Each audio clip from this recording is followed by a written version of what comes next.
honestly, guys notice it more when you're out winning games, right? If Cleveland starts off in a bad start, they're not doing well, and all of a sudden Shedeur or Dillon Gabriel are doing well in 7-on-7, they're throwing dimes, and practice drills, the number one defense can't stop them. People take notice of that, and the more that the players see it, they're gonna then the comments start happening over the lunch table. They start happening throughout the building, and that's when the pressure really will get severe. The Cleveland Browns were focused on resolving their quarterback situation until Jason KELCE made pointed comments that triggered a strong reaction from ownership. The response inside the organization was immediate and intense. What exactly did KELCE say that has the dog pound on edge and the front office under pressure? We've seen that miserable game by the Cleveland Browns. So they throw Joe Flacco in there, and I like Joe Flacco. He did good, but they gave him the resource of all the first-team guys. Then they throw Dillon Gabriel in there with first teams and second teams. So Dillon always is getting protected. The same thing again, they gave this scrub max protection on every play. Yeah, he completed some passes, but let's talk about his mistakes. He's still inconsistent with his throws, but he at least had max protection. The Cleveland Browns continue to be defined by inconsistency and avoidable setbacks. Even as fans hoped the organization had turned a corner, Jason KELCE, fresh off retirement, offered a direct critique that reignited doubts about the team's direction. His remarks implied the franchise's structure and decision-making remain unstable and recent progress may not hold. The takeaway for leadership is straightforward. Identify core issues, align on a coherent plan, and execute with discipline. For supporters, it's another sign that the problems run deeper than a single season. They throw Shedeur Sanders in there with the lowest cab drivers you couldn't even get on 5th Street. And I'm pissed off, bro, because the play calling was abysmal. Look, even if you don't like Shedeur, Shedeur didn't even get a chance to be trash. Even if you think Shedeur is garbage, he didn't even get a chance to be garbage. That's how awful the offensive line was. Kevin Stefanski still doesn't want to give Shedeur second strings and first strings reps. Why is that? Browns ownership's response shifted from measured to urgent. The pattern is familiar in Cleveland. The team once treated Johnny Manziel as a franchise solution, retained Hugh Jackson for a second year despite results, and invested heavily in Deshaun Watson through a costly trade and contract. These decisions reflect aggressive but poorly aligned planning. The outcome has been continued instability instead of sustained progress.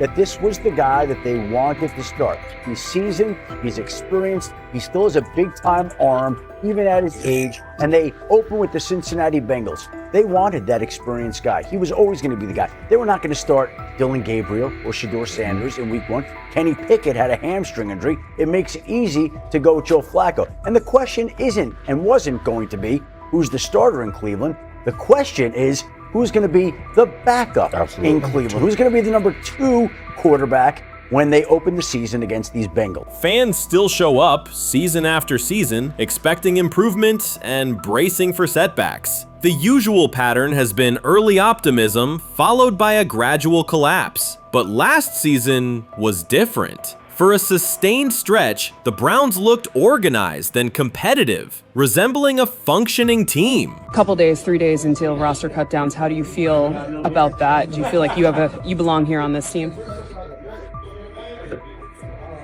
Obviously, I think overall as a player, I feel like I put in the work. I feel like everything I do, I try to do it to my best, and that's all I ask for. So I feel like everybody feels like, they should be on the team, and if you ask anybody on the team, would they feel like they belong, in their own eyes. So I feel like I do, but I'm my own player, I think about myself in a high regard. The front office entered the offseason confident. Kevin Stefanski was being praised, and the Dog Pound believed the team had made real progress. Then Jason KELCE delivered a pointed assessment that cut through the optimism. Fresh into retirement, the former Eagles All-Pro and Super Bowl champion said Cleveland still looks like a team patching over issues rather than building a durable contender. KELCE's view was direct. The Browns' structure is fragile, and the roster is too dependent on perfect health at quarterback. He argued the team is one injury away from losing continuity and sliding backward. Because KELCE has operated inside a stable, championship-level organization, his comments carried weight with players, media, and fans. The reaction was immediate. People took his critique seriously, not as outside noise, but as an informed evaluation of how a successful team should be built. Ownership also felt the impact. Jimmy Haslam's response shifted to urgency, a sign that leadership recognizes the stakes. The criticism arrives in the context of prior high-risk decisions, especially the fully guaranteed $230 million commitment tied to Deshaun Watson. Watson has missed time and shown inconsistency when available, and the contract has constrained flexibility. KELCE's remarks highlight why depth, alignment between the front office and coaching staff, and a clear contingency plan at quarterback are non-negotiable. The takeaway is straightforward. Cleveland must convert last season's progress into a stable framework, protect the quarterback, deepen critical positions, and establish a plan that survives injuries and short-term setbacks. Without that, the games that fueled optimism will remain temporary. If you're a betting man, who do you think starts for the Browns at quarterback? Okay, this is the situation. Kenny Pickett, they actually traded for him. Joe Flacco, no one's bringing Joe Flacco in the building thinking Joe Flacco's going to be the starter. If Joe Flacco is your starter, You got a problem. you have a huge problem. And if they were saying Shedeur was the starter as the 5th rounder, you got a real problem too, because he passed over all these guys in these reps in the offseason in shorts, in bikini shorts, Speedos and stuff. Like, no. That kind of stuff. So I'm not that surprised when you put down a 3rd round pick on a quarterback. You do believe he has a certain skill set. Jason KELCE stated the obvious. Cleveland committed to a quarterback who hasn't played at an elite level in years, and Joe Flacco's playoff run didn't change the long-term outlook. Ownership appeared more upset that the criticism was public than by the substance of the critique. Many fans agreed. They've seen this pattern before. Rosters age, injuries are inevitable, and when a single contract dominates the cap, one setback at quarterback can undermine the entire season. KELCE's broader point was about structure. The Browns prioritized the high-cost, uncertain starter over depth and contingency. The late-season surge masked issues that remain: limited cap flexibility, thin depth at key positions, and an offense that lacks a credible plan B. Fans recognize how quickly a strong defense can decline with injuries, and how an offense without redundancy stalls. The AFC North raises the stakes. Baltimore with Lamar Jackson sustains a top standard. Cincinnati with Joe Burrow returns to contention when healthy. Pittsburgh rarely slips below .500 under Mike Tomlin and wins with defense and consistency. In that environment, Cleveland can't rely on perfect health or peak form from one player. The path forward is clear. Diversify cap allocation, reinforce the offensive line and receiver depth, carry a legitimate backup plan at quarterback, and install a scheme that functions regardless of who is under center.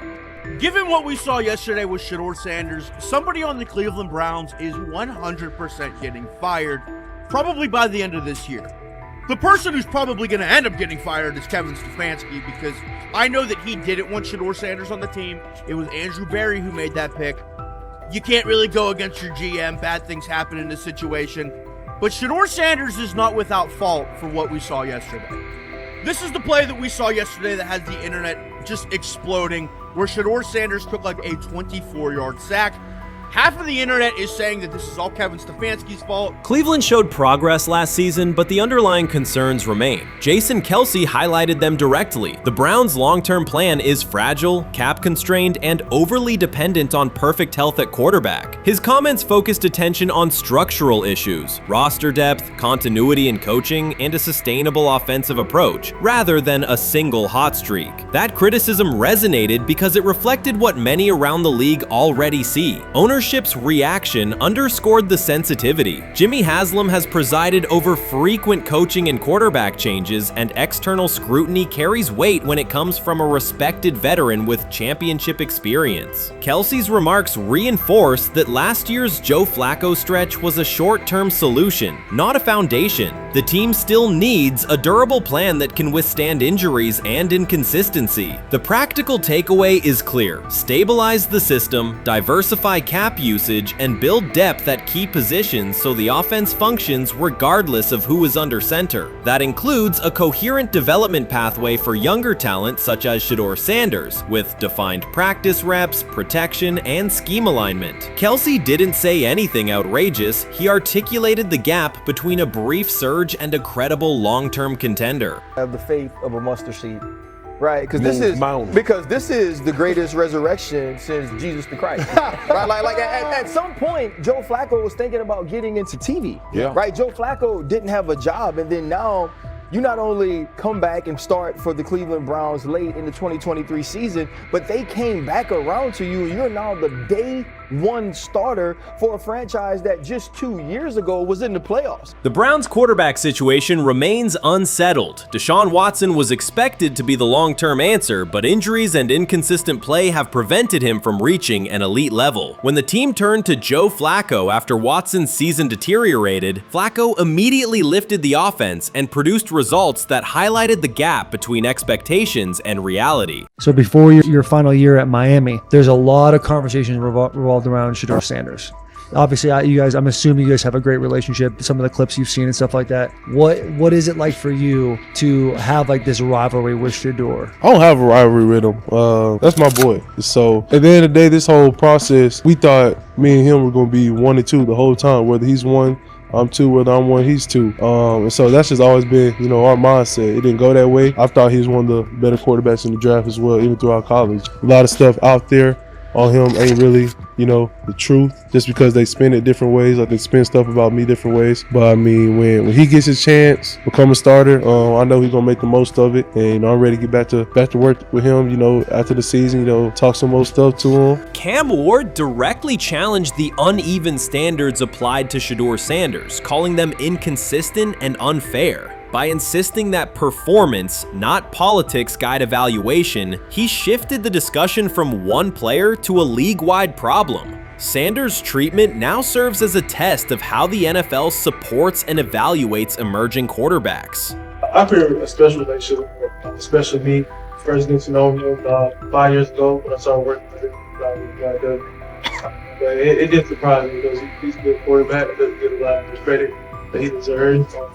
Especially the plays that he made in Colorado. A lot of quarterbacks in the country are making those plays. So when he gets this opportunity, I'm pretty sure he'll have it soon today.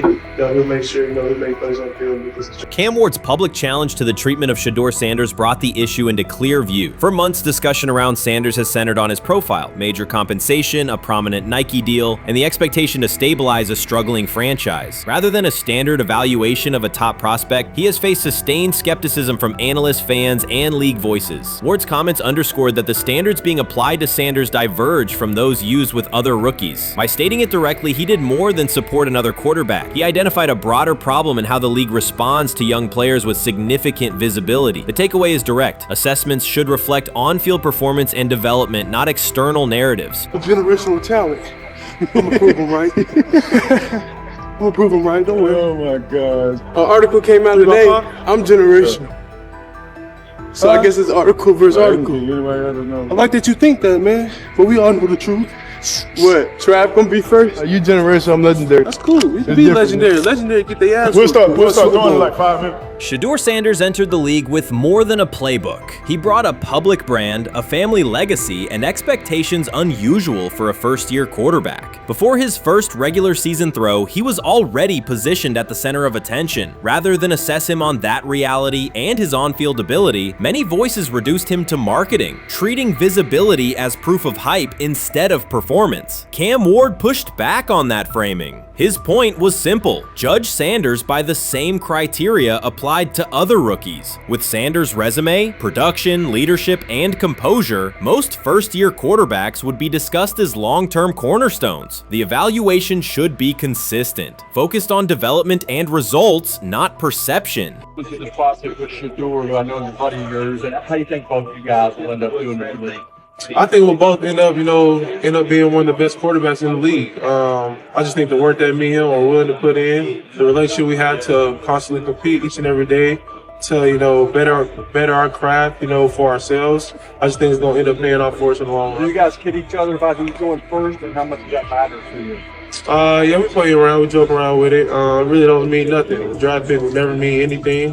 At the end of the day, you got to show whether you can prove each and every Sunday. You can't just do it 1 year. Disrespect shows up in two patterns. First, Shedeur Sanders is repeatedly framed through his father, Deion Sanders, as if lineage erases his own work. Discussion drifts to pedigree instead of what the film shows. Second, his visibility is treated with suspicion. His audience reach, partnerships, and ability to lift ratings are labeled hype rather than recognized as value. Instead of acknowledging that he drives demand and expands the stage for his team, critics call it an unfair edge. The result is a skewed evaluation. Star power is held against him while on-field production gets pushed aside. The standard should be consistent. Assess the tape and the development, not the last name or the attention it brings. Well, Ward, we're microfact. Cam Ward's remarks went beyond defending Shedeur Sanders. They confronted how the league manages star power. The reality is simple. The NFL markets visibility, but resists it when a player doesn't follow the expected script. Rookies are supposed to be quiet, deferential, and grateful for limited leverage. Sanders arrived with leverage, brand reach, major endorsements, and confidence. And that presence was recast as entitlement. Instead of treating those factors as earned advantages, much of the commentary used them to diminish him. Ward called out that contradiction. The same influence the league sells to audiences is criticized when a young player exercises it. His point is a standards problem, not a personality dispute. Evaluate Sanders on his preparation, leadership, and results. Don't penalize him for having a platform or for using the leverage that the modern NFL itself helps create.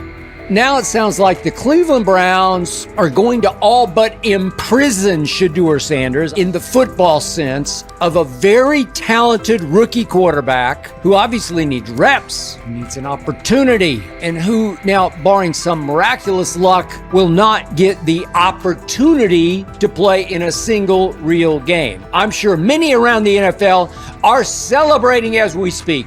They are chuckling about this. Many in the NFL wanted to teach Shedeur and his daddy. Cleveland became the center of the conversation. With Shedeur Sanders attached to a major Nike partnership, the expectation was straightforward. He should be given real game reps. The Browns instead leaned on Joe Flacco as the default choice, treating stability as the safer path while sidelining a quarterback with clear cultural and commercial pull. Each week Sanders didn't see the field, scrutiny grew. Commentary questioned the value of his contract environment and relevance, and fan debate shifted from development to doubt. That wasn't measured evaluation. It was a delay framed as prudence that eroded confidence in the process. Cam Ward reset the terms of the debate. He pointed to an uneven standard. When veterans or other young players secure significant endorsements, it's considered smart business. When Sanders does it at scale, it's recast as ego or hype. Even the scope of his off-field agreements became ammunition against him rather than evidence of market demand. Ward's position is simple. Use one standard. Assess Sanders on preparation, decision-making, and progression, not on discomfort with his platform. Treat visibility as an asset, not a disqualifier. The issue isn't attitude or branding, it's the consistency of the evaluation. Ward called it directly. The treatment has been unequal, and it should be corrected by aligning opportunity with performance criteria. Fans need to recognize there's not a team in the league he'd start for. Not one. That's not ridiculous, that's not unfair, that's not a vast conspiracy. Shedeur Sanders fans are Angel Reese fans. They're just fair weather fans who don't really give a fuck about the sport. Most of them are just Deion fucking groupies that followed him when he went to fucking Colorado, just like Angel Reese's fans had never watched basketball prior to her playing at LSU, and they followed her to the WNBA and don't know shit about the sport. That's it. Now Deion fucking groupies are running around acting like, oh, this is payback to his dad. The timing is pivotal. Shedeur Sanders isn't trying to blend into the league's background. He's shaping the agenda. He drives debate segments, fuels short-form highlights, and moves merchandise at a pace most rookies never approach. By the metrics that define modern attention, he is the draw. Yet, a segment of observers continues to undercut him. Not not because of shortcomings on tape, but because of discomfort with how prominent he already is. Cam Ward put words to what many could see. Coverage around Sanders has been filtered through reaction to his visibility, rather than a clear read of his performance and growth. The market has already weighed in. Demand is real, not manufactured. Nike's record-level rookie endorsement aligned with that reality, signaling long-term value and cultural reach. This exposes a core contradiction. The NFL depends on star power to sell tickets, fill stadiums, and boost ratings, but it resists stars who set terms on their own. Visibility is celebrated until a player exercises it. The fix is straightforward. Apply one standard. Evaluate Sanders on preparation, decision-making, and results, and treat his platform as the asset it is. If the league benefits from his presence, its evaluation practices should reflect that same reality, consistently and without penalty for scale.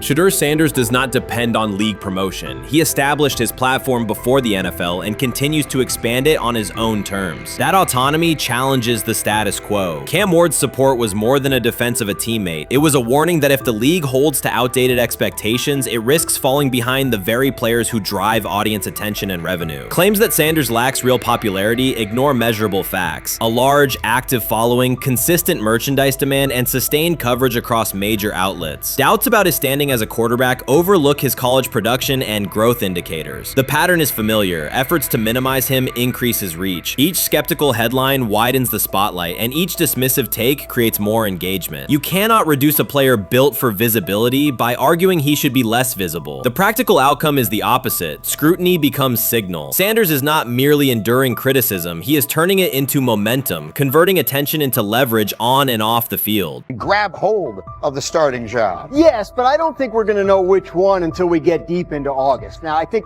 we tracked the reps everybody was getting at practice throughout the OTAs and minicamp. But when you talk to people there, they just want to make sure everybody got what they needed. And that, Kenny Pickett, we find out if he has the goods to be the starter. Joe Flacco, they back him off a little bit. He's 40. He may not need as much. The rookies, Shedeur Sanders and Dylan Gabriel, what do they need to learn to make the transition from the college game to the pro game? That's what the spring was about for the Browns quarterbacks. Now, Shedeur Sanders has moved from social media celebrity to on-field standout, and ESPN now lists him among its first-team candidates. Reactions are split. Some fans are impressed while others are skeptical. Whether this reflects Deion Sanders' long-term strategy or simply Shedeur's rapid development, the story is drawing widespread attention. Here's a look at what led to this moment. They never planned on taking him. The problem is, like Ocho Cinco said, you got somebody that has endeared himself to the locker room. And guess what? The difference between him and Tim Tebow, the biggest one, is he can play. He can throw the ball. Tim Tebow running around being an H-back. He can throw the ball. And he's done everything he needs to do. He ain't saying nothing. He ain't rocking the boat. He ain't mad about the reps. He ain't mad about none of that. All the people out there want to see is this, like Tyver said earlier. We want to see what he can do with Jerry Jeudy. Online reactions are sharply divided. Some fans strongly support Sanders, while others argue he is overrated. Traditional analysts cite statistics and claim his recognition comes mainly from his father's name. Sanders supporters are actively celebrating his rise and already predicting a future NFL career. Sports media outlets have made his candidacy a central topic of debate. The discussion now extends beyond statistics and victories to include his marketability, public image, and on-field presence. Sorry, is Shedeur Sanders going to get a chance to win this job? Do you believe he gets a legit shot to win this job? Listen, I think, first of all, everything, the action's going to really start in training camp. Like, forget all the OTA stuff. You don't win a job in OTA. The real action starts in training camp. And just like Shedeur said, during the mini camp, when it's time to take your reps, you got to make the most of it. Because I think early on, there's going to be a lot. Remember, Joe Flacco didn't hardly practice in OTAs and mini camps because they were giving the young guys. Right. So when he gets his opportunity, he's going to have to make the most of it. Analysts are closely reviewing game footage to evaluate Sanders' decisions and mechanics, while others examine his social media activity to see how he balances content creation with quarterback duty. Shedeur Sanders' placement on ESPN's early first-team list has taken over the college football conversation. Supporters circulate his highlights and argue that his on-field production and leadership justify the honor. Skeptics claim the recognition relies too heavily on his family name and question whether his resume is strong enough enough for first-team status. Analysts are rewatching game footage to assess his reads, accuracy, and pocket presence, while others examine how he balances a high-profile social media presence with quarterback responsibilities. The debate has pushed other storylines, such as conference realignment and NIL issues, into the background, leaving fans and commentators focused on Sanders' performance, marketability, and overall impact on the sport. I'll keep saying it. I believe Shedeur Sanders should play more games than any other quarterback on this roster this year, because he's the only guy that I look at and say they might have something here. Because I'm telling you right now, they left night one of the draft saying we are taking our quarterback next year. So it's on Shedeur or Dylan or Kenny, probably not Joe, to change their mind.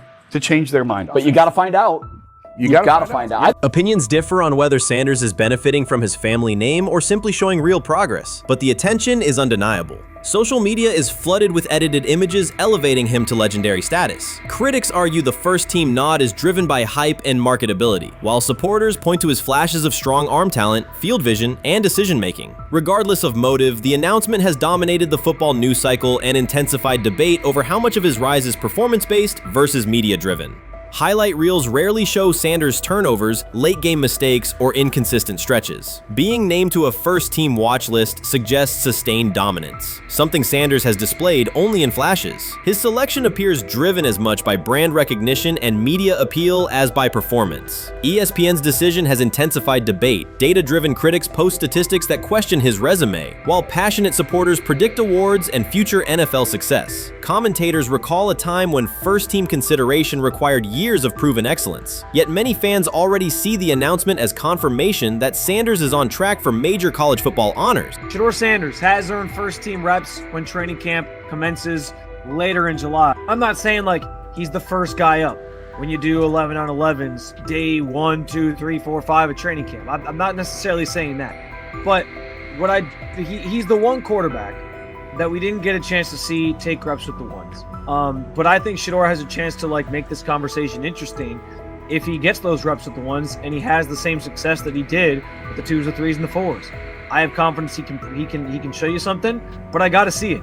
We all got to see it before we can actually judge that. Some believe Deion Sanders is already preparing for an award ceremony, while others are furious, threatening to protest ESPN's credibility over Shedeur's first-team mention. Critics argue that honoring Sanders without a full season of elite play undermines college football standards. Supporters insist his performance and profile justify the recognition. The debate reflects a broader clash between traditional merit-based evaluation and modern brand-driven visibility. In today's landscape, first-team consideration is no longer only about statistics. It also involves marketability and audience engagement. Whether welcomed or rejected, Sanders commands attention and embodies the sport's shift toward both performance and personal brand. He lied to us all when he said that this was going to be an open competition, a four-man open competition when it comes to the QB situation up there in Cleveland, in which, from the looks of it, all we've seen it be was a three-man race. The only people that has been getting reps in with the first team or with the veterans are Joe Flacco, Kenny Pickett, and Dylan Gabriel.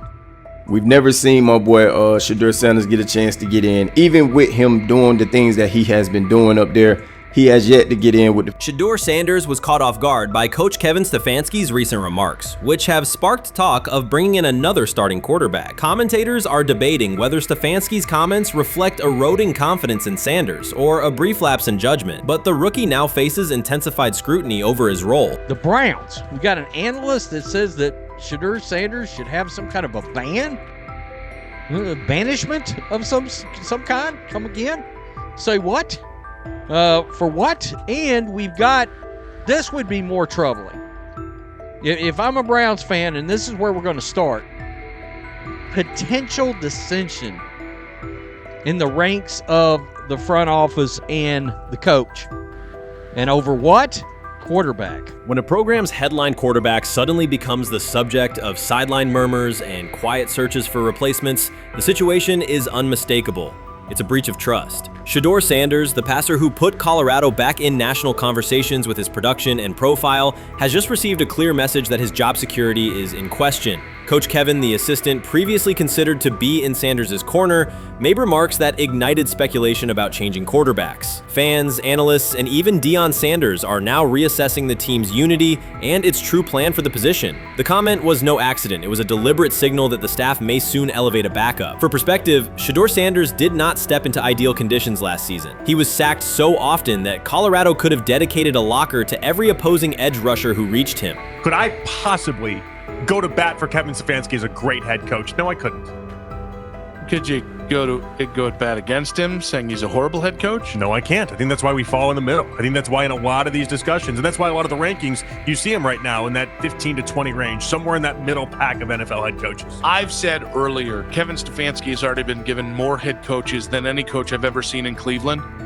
Starting with the decision to move on from Baker and him clearly still having another level to get to in Tampa. Last season, Shedeur Sanders often had to operate behind an offensive line that provided minimal protection, yet he still delivered precise throws and critical drives. At times, he seemed to be carrying a struggling roster almost on his own. Despite the constant pressure, he never complained, never threatened to transfer, and never acted entitled. He remained with Colorado because he trusted the program, trusted his father, and believed in the team's larger mission. That loyalty is why Coach Kevin Stefanski's recent statement that the quarterback competition is wide open struck so sharply. The remark implies that Sanders' starting role is insecure, as though the player who absorbed countless hits while holding the offense together is simply another name competing with walk-ons and first-year athletes who are still learning the cadence. This goes beyond ordinary coach language about fostering competition. It introduces genuine uncertainty about the staff's confidence in Sanders and invites speculation that Colorado is actively assessing outside options through the transfer portal. By characterizing the position as vacant, Stefanski has planted seeds of doubt that could quickly evolve into rumors and undermine the stability of the locker room.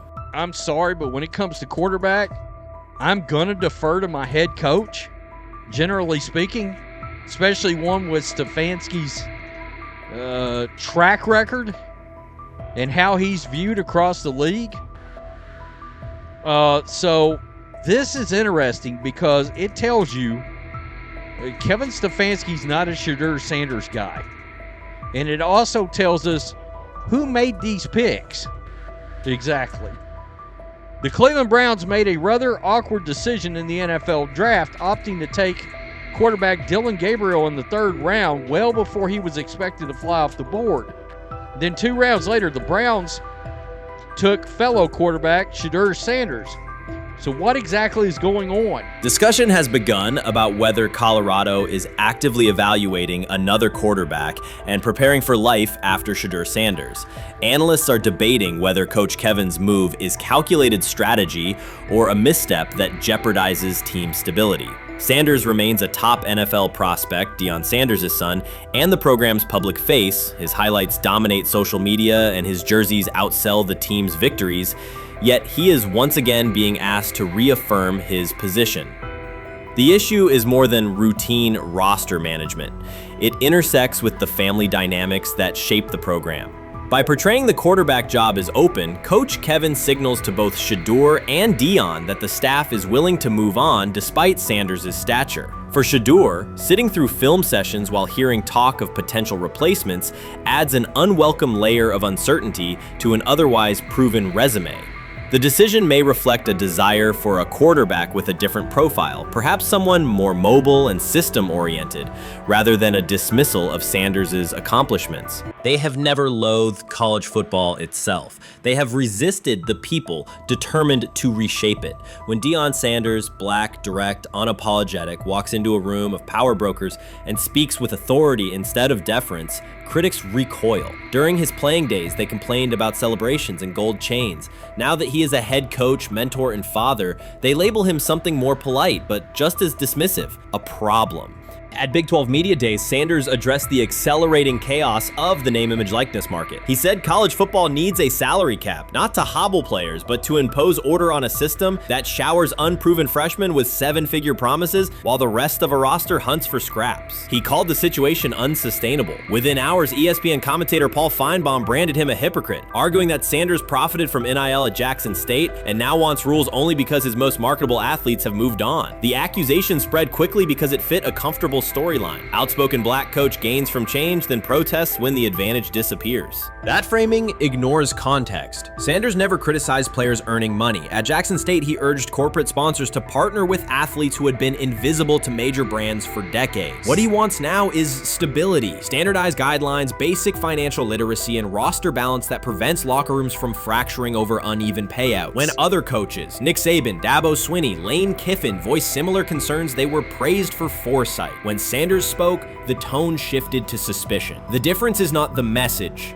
it is the messenger. Feinbaum's response followed a familiar script. When black leaders question the structure of the sport, their motives are interrogated, their credibility attacked, and their competence doubted. He did not level the same charge at Jimbo Fisher when Fisher complained that NIL disturbed recruiting. He stayed silent when Kiffin lamented the transfer portal. But Sanders, who raised enrollment and television ratings at Jackson State, brought unprecedented attention to Colorado in one season and consistently mentors players beyond football, was called opportunistic. Feinbaum dismissed the cultural impact Sanders created, the exposure for historically black colleges, the draft pick developed, the infrastructure improved, reducing his work to a marketing stunt dependent on star sons Shedeur and Shiloh or two-way standout Travis Hunt. Sanders did not retaliate. He returned to practice, media obligations, and recruiting. His confidence is rooted in faith and in the responsibility he feels toward young athletes whose lives will extend decades beyond their highlight clips. When he asks for NIL boundaries, he is thinking about freshmen handed large sums without guidance, families unprepared for sudden wealth, and programs that abandon kids once production stalls. He has watched that cycle from the inside. He wants protections, not restrictions. Critics predicted Colorado would fade once Shedeur and Hunter leave. Instead, Sanders signed blue-chip quarterback G.J. Lewis and a wave of transfers eager to join a program that values personal growth as much as on-field wins. Recruits see a coach who challenges the status quo, who places black culture at the program's center without apology, and who will remain visible when social media buzz cools. They recognize that Sanders does not chase attention. Attention follows his results. Media outlets reduced the upcoming Buffaloes season to a win total prop. 6 victories, give or take. Sanders is playing a longer game. He wants to show young athletes, especially black athletes, that they can lead authentically, speak with conviction, and refuse to shrink for access. Success measured only by the scoreboard misses the point. If Sanders builds men who graduate with financial literacy, self-confidence, and community awareness, he will consider the mission successful, even if Colorado finishes with 5 wins instead of 10. None of that registers with commentators invested in an older hierarchy. For them, leadership should remain predictable, reserved posture, muted tone, minimal cultural expression. Sanders contradicts that image. The possibility that his methods could spread to other coaches, to other programs, threatens a model that has kept decision-making and revenue streams concentrated for generations. So the debate is not about hypocrisy or payroll ceilings. It is about control of the narrative and who is deemed qualified to write it.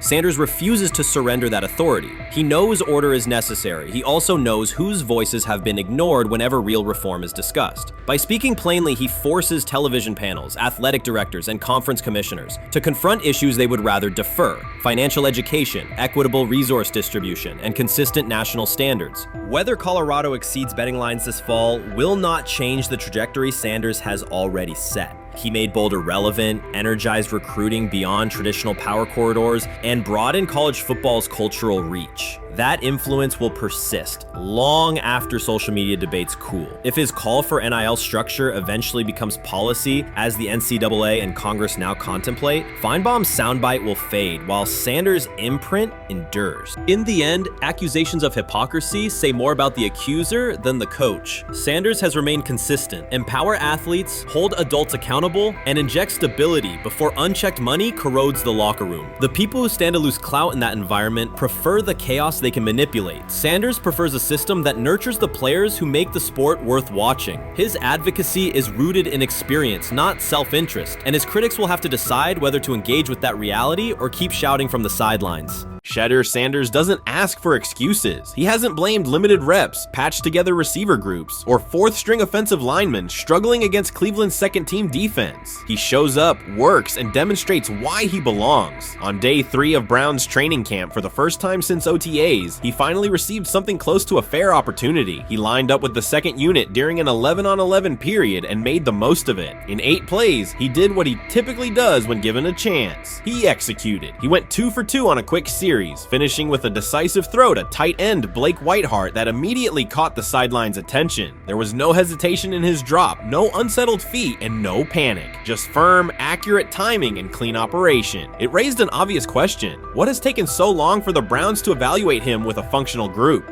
The story isn't only about one throw, it's about the delay before it. Sanders has been the guy for most of his football life, commanding high school programs, starring in the Southwestern Athletic Conference at Jackson State, then operating under national attention at Colorado. For the first time, he's been told to wait. He has treated that reality as part of the job rather than a setback. He has prepared like a professional since the moment he arrived, and on the 3rd day of camp in heavy heat, he let the football represent his case. While coverage focused on the veteran presence of Kenny Pickett and Joe Flacco, Sanders made an impression with minimal volume. The difference with the second team was immediate. Protection held up, routes were on schedule, and progressions unfolded as designed. Within that structure, he looked like the quarterback who led efficient offenses at Jackson State and Colorado. Calm in the pocket, decisive in his reads, and accurate to tight windows. This was not simply a good practice period, it was a clear statement. He was not just operating the script, he was directing it. The timing was sharp, the reads were clean, and the seam throw to Whiteheart was a high-level anticipation throw, professional in placement and pace. The narrative around Sanders should reflect that when he is placed in a workable situation, his strengths are visible. Early work with 4th unit personnel included protection issues and unreliable spacing. With the 2nd unit, those variables stabilized and his work looked consistent with his resume. The performance supported a straightforward conclusion. The evaluation should move forward with higher quality reps. Sanders has been explicit about his approach. He does not request special treatment. He intends to be prepared so that when an opportunity appears, he can step in without a drop-off. He has said he wants to be ready for anything and not offer explanations after the fact. That mindset fits what teammates and coaches have observed. A quarterback focused on the assignment, not the conversation around it.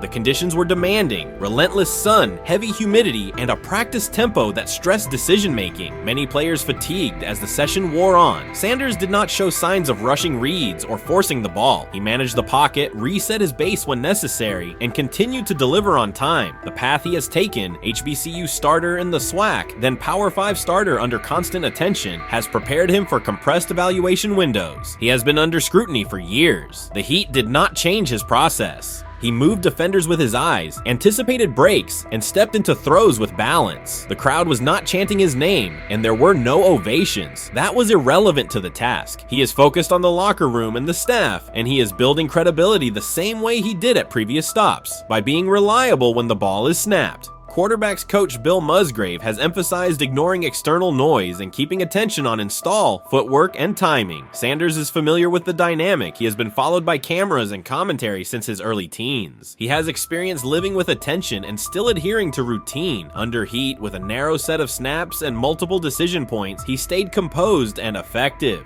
2 speeding citations, 91 miles per hour in Brunswick and 101 miles per hour in Strongsville, became national items. General Manager Andrew Berry characterized the decisions as not smart and stressed that it's not only about driving fast, but about the safety of others. Sanders accepted responsibility, stated that he learned from the incidents, and said he would follow the rules. The attention to those citations did not alter his daily schedule or his practice preparation. He arrived early, stayed engaged, and kept the discussion centered on work.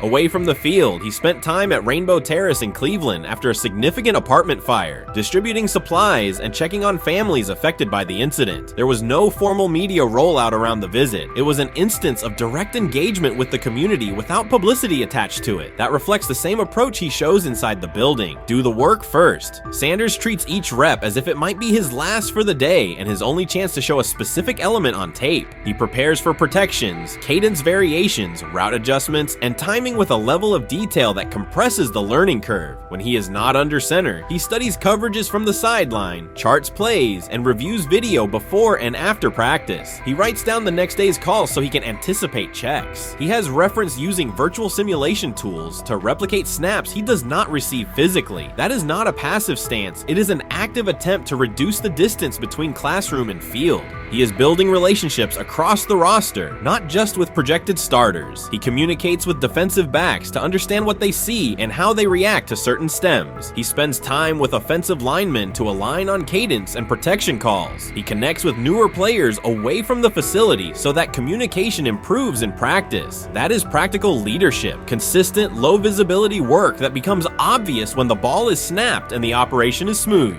3 days into camp, a central question remains. Why hasn't he taken a first-team rep? Flacco has seen work. Pickett has seen work. Dillon Gabriel has been cycled in. Sanders has remained behind all three on the depth chart while producing efficient periods when provided stable support. Head coach Kevin Stefanski has not publicly detailed the plan for distributing first-team snaps among the quarterbacks. When asked, Sanders answered that it is not his place to comment on rotation decisions. That response aligns with his day-to-day conduct, respectful, professional, and centered on the next assignment. The staff is managing a room with a Super Bowl MVP, a former first-round pick, multiple rookies, and a new set of combinations on the offensive line. That creates a set of decisions about exposure, pacing, and evaluation windows. Within that context, Sanders has presented a clear case for additional evaluation. He has shown he can execute the offense as designed when the variables are standard. Musgrave has a long-standing connection with the Sanders family through his time as a teammate of Deion Sanders in San Francisco. That familiarity supports direct communication. It does not guarantee anything about the depth chart, but it does help streamline teaching, feedback, and expectation setting. Inside the defensive back room, veterans such as Denzel Ward have provided perspective on timing, leverage, and eye discipline that Sanders has incorporated into his preparation. He is operating without the immediate family structure that defined his college environment. Away from his brother Shiloh and his father Deion, he is managing his own housing, nutrition, recovery schedule, and all the smaller tasks that accompany an NFL routine. Those adjustments matter because they influence consistency across a long camp. He has treated those responsibilities as part of the job rather than distractions, which is reflected in a steady daily approach. What he showed on day 3 with the second unit was not a surprise to those who have tracked his prior work. It was a continuation of a profile, efficient sequencing, clear timing, and consistent ball placement when protections and routes hold up.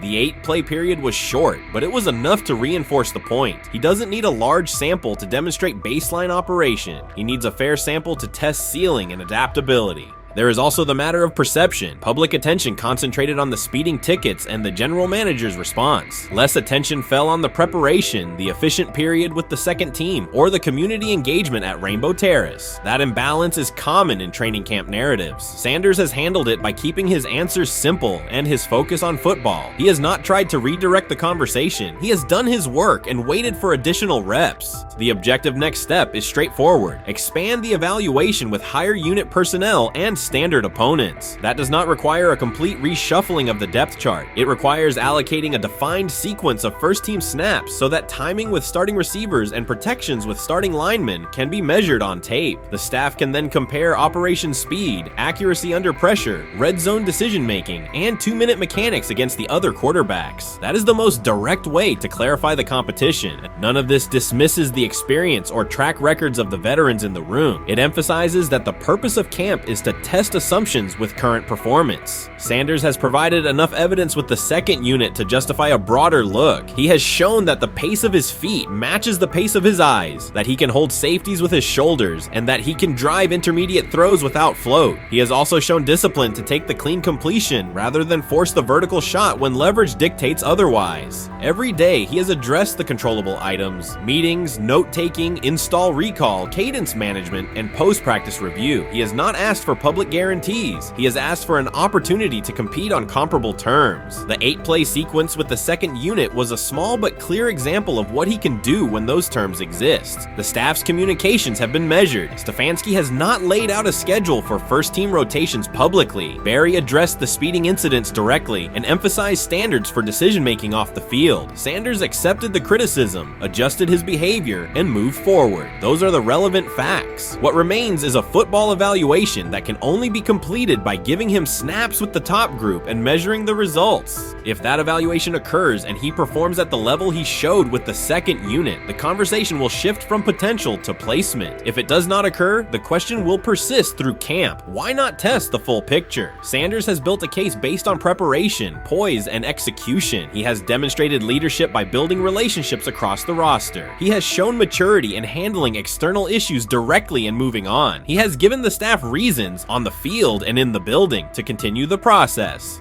3 days into camp, he has answered everything within his control. He has shown growth, discipline, and consistent operation. He turned early fourth-team disarray into learning, then executed cleanly when moved to the second unit. He kept the discussion on football when outside topics threatened to dominate. He has not tried to win a press conference. He has tried to win every rep. If he continues to stack days like this, the next step is logical. Evaluate him with the starters, document the results, and let the tape determine the depth chart. Until then, he will continue to prepare, continue to compete, and continue to present the same message through his play. I'm about to unleash about Shedeur Sanders. I just watched what happened to Shedeur Sanders in the Cleveland Browns' third and final preseason game. And I'm outraged, I'm sickened, and I'm saddened. By the way, Shedeur continues to be treated in the National Football League now by those sorry-ass Browns and sorry-ass Kevin Stefanski. The Cleveland Browns are once again mishandling a promising quarterback. Skip Bayless criticized the organization for failing to develop Shedeur Sanders and for misusing his skill set. He argued that the team's decisions are undermining Sanders' progress and turning a major investment into a cautionary example. Bayless pointed to inconsistent usage, questionable play calling, and a lack of clear direction as key issues limiting Sanders. He said the Browns need a defined development plan and stronger support if they expect Sanders to succeed. Skip Bayless delivered a direct, critical assessment this week. After seeing Shedeur Sanders in a Browns uniform, he argued that Cleveland is mishandling the quarterback and undermining his development. Bayless said the team's approach shows poor planning and inadequate support around Sanders. He dismissed excuses about strategy and emphasized the need for better coaching, deployment, and protection. In his view, the Browns are setting themselves up for problems before the season begins unless they establish a clear plan for Sanders. Given the team's recent decisions, his reaction is understandable. Cleveland has a history of inconsistent quarterback development. Shedeur Sanders is a premium prospect, the son of a Hall of Famer, a proven college performer, and a widely recognized figure. The organization should prioritize his reps, protection, and a clear development plan, not place him behind Dillon Gabriel as if he were a secondary option. But I'm going to answer this question by saying Shedeur Sanders, and I'm going to tell you why. I think he's being set up to fail. That's right, I'm going to say it. Okay. Here we are on national television, right? There's been 11 practices, if I remember correctly. He's been starting against he's been playing against the third unit. He's fourth on the depth chart. And then suddenly you throw him into the start line, and he hasn't had any reps for the first team at all. Think about that. So you're just going to throw him to the wolves like that, huh?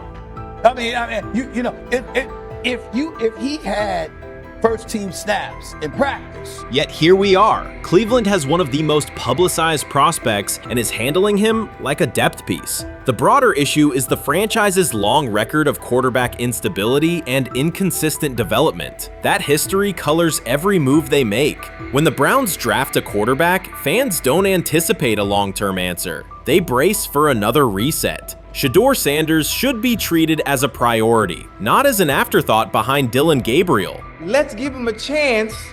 Let's give him a chance with the play calling. You know you have an offensive line that isn't playing that well.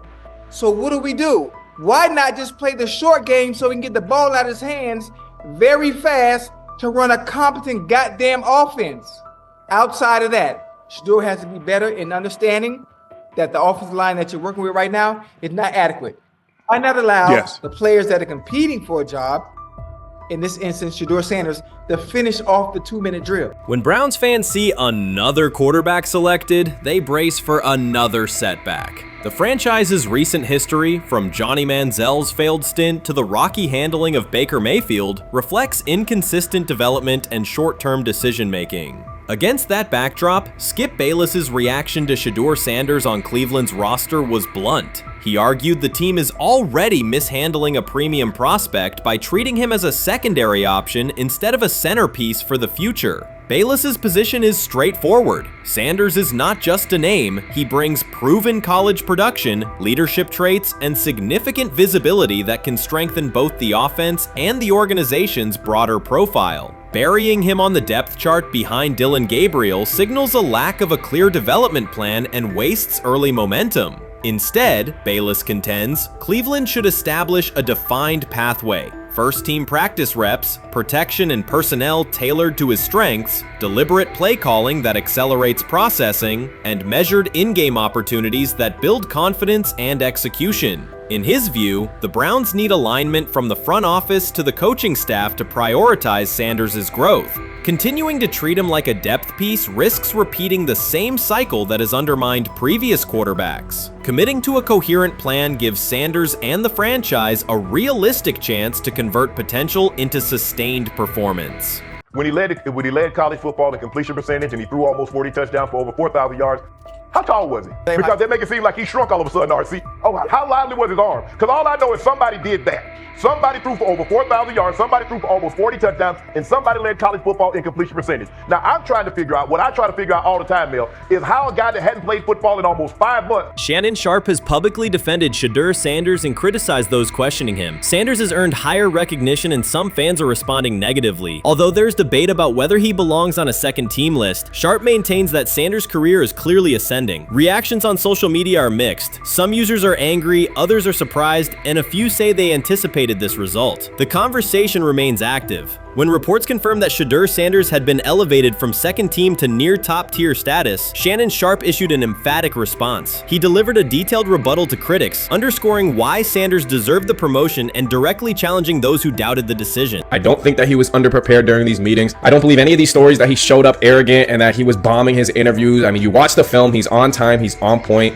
You watch his interviews, he answers like a 10-year NFL veteran. Like, he's clearly dominating OTAs. It's every single day there's a new report of how well he's doing for the Browns in OTAs. And I mean, you can say what you want, it's just OTAs. Okay, if that's your new narrative, then he's doing exactly what he needs to be doing. He's on point, he's on time, he's getting the respect of his teammates, and he's making plays. So we're gonna see years down the line, something's gonna come out that I don't know what exactly it was, but something will come out. Critics have been waiting for an opportunity to dismiss Sanders. They labeled him overrated, accused him of benefiting from nepotism, and claimed his profile came only from his last name and polished image. Within their own echo chamber, they cited every game in which he fell short of huge passing numbers as validation of their doubts. Since Sanders has begun receiving formal recognition, criticism has escalated. A wave of self-appointed analysts is dissecting his throwing mechanics and team role, and many online commentators now argue that his promotion reflects deeper problems within the sport. Shannon Sharpe rejected each criticism directed at Shedeur Sanders. During the broadcast, he turned a routine segment into a detailed examination, acting as presenter, interrogator, and fact-checker. Sharpe walked viewers through game film, season statistics, and scouting reports to show why Sanders merited his recent promotion.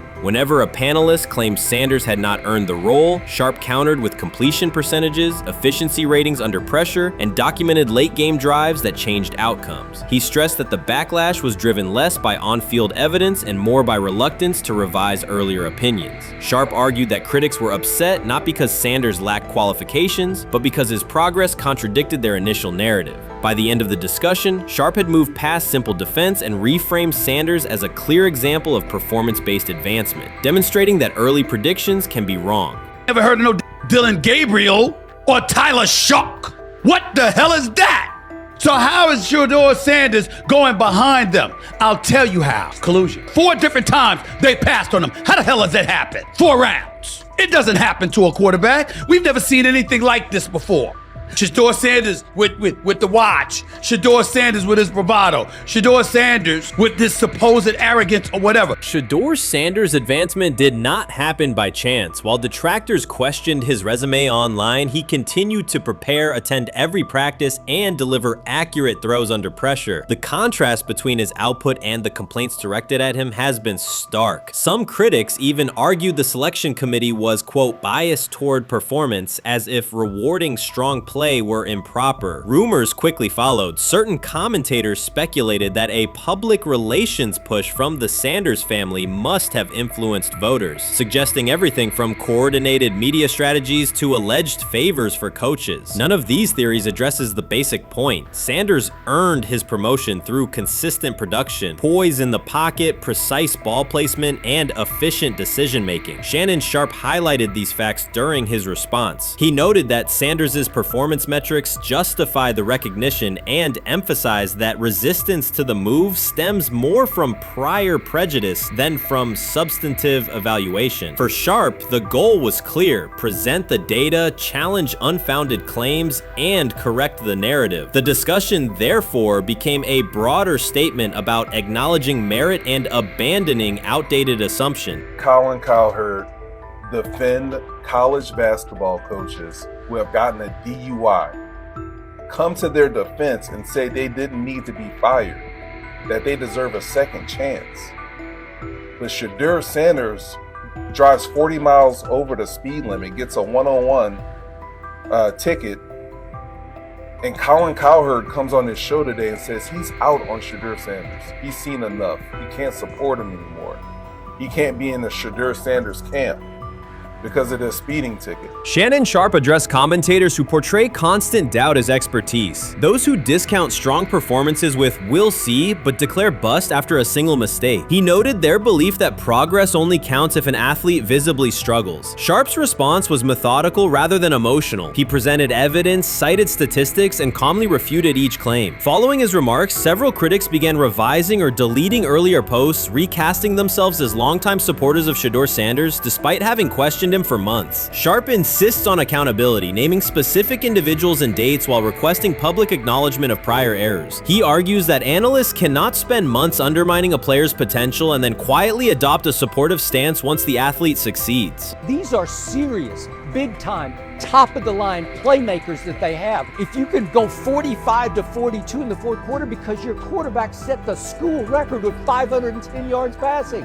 He was flawless. Shedeur is big time. I didn't know for sure, will it translate to the next level of competition? Yes, it might translate to the next level of competition as he can play. Critics who once claimed Shedeur Sanders was unprepared now hesitate to acknowledge their mistake. They resist retracting earlier comments and struggle to accept that an athlete can succeed without their approval. Sanders continues to share practice clips and game highlights without engaging the debate, while Shannon Sharpe documents every dismissive remark, ready to revisit them on national television. The disapproval did not slow Sanders. It underscored his progress and exposed the gap between perception and performance. As a result, the conversation has shifted. Analysts who doubted him now describe him as undervalued and publish detailed evaluations of his mechanics and game management, suggesting long-standing familiarity with his career. In a matter of weeks, critics have recast themselves as advocates, demonstrating how quickly opinion can change when consistent results leave little room for doubt. Shannon Sharpe signaled that his commentary is not over. He considers Sanders' advancement a positive outcome for every athlete who has been overlooked or criticized for having confidence. Sharpe stressed that analysts do not have the authority to determine who deserves recognition based on personal preference. The reaction to Sanders' promotion, he argued, revealed how quickly opinions can shift once results are undeniable. Sharpe pointed out that many vocal critics became quiet when confronted with objective performance data. This exchange, Sharpe insisted, reached beyond defending a single quarterback. It challenged the practice of dismissing achievements that do not fit familiar narratives. He reminded viewers that success does not require external approval and that consistent talent will surface despite online commentary intended to minimize it. While critics reconsider their positions, Sharpe remains steady, assigning credit to the athlete and allowing the scoreboard to confirm the argument. In his view, the statistics speak clearly enough. Sharpe also emphasized that the intensity of the backlash must be placed in context. College football is a volatile environment where unexpected outcomes are common. Therefore, declaring failure based on incomplete evidence only weakens the credibility of sports analysis. The discussion underscored the need for measured evaluation rather than reactive judgment.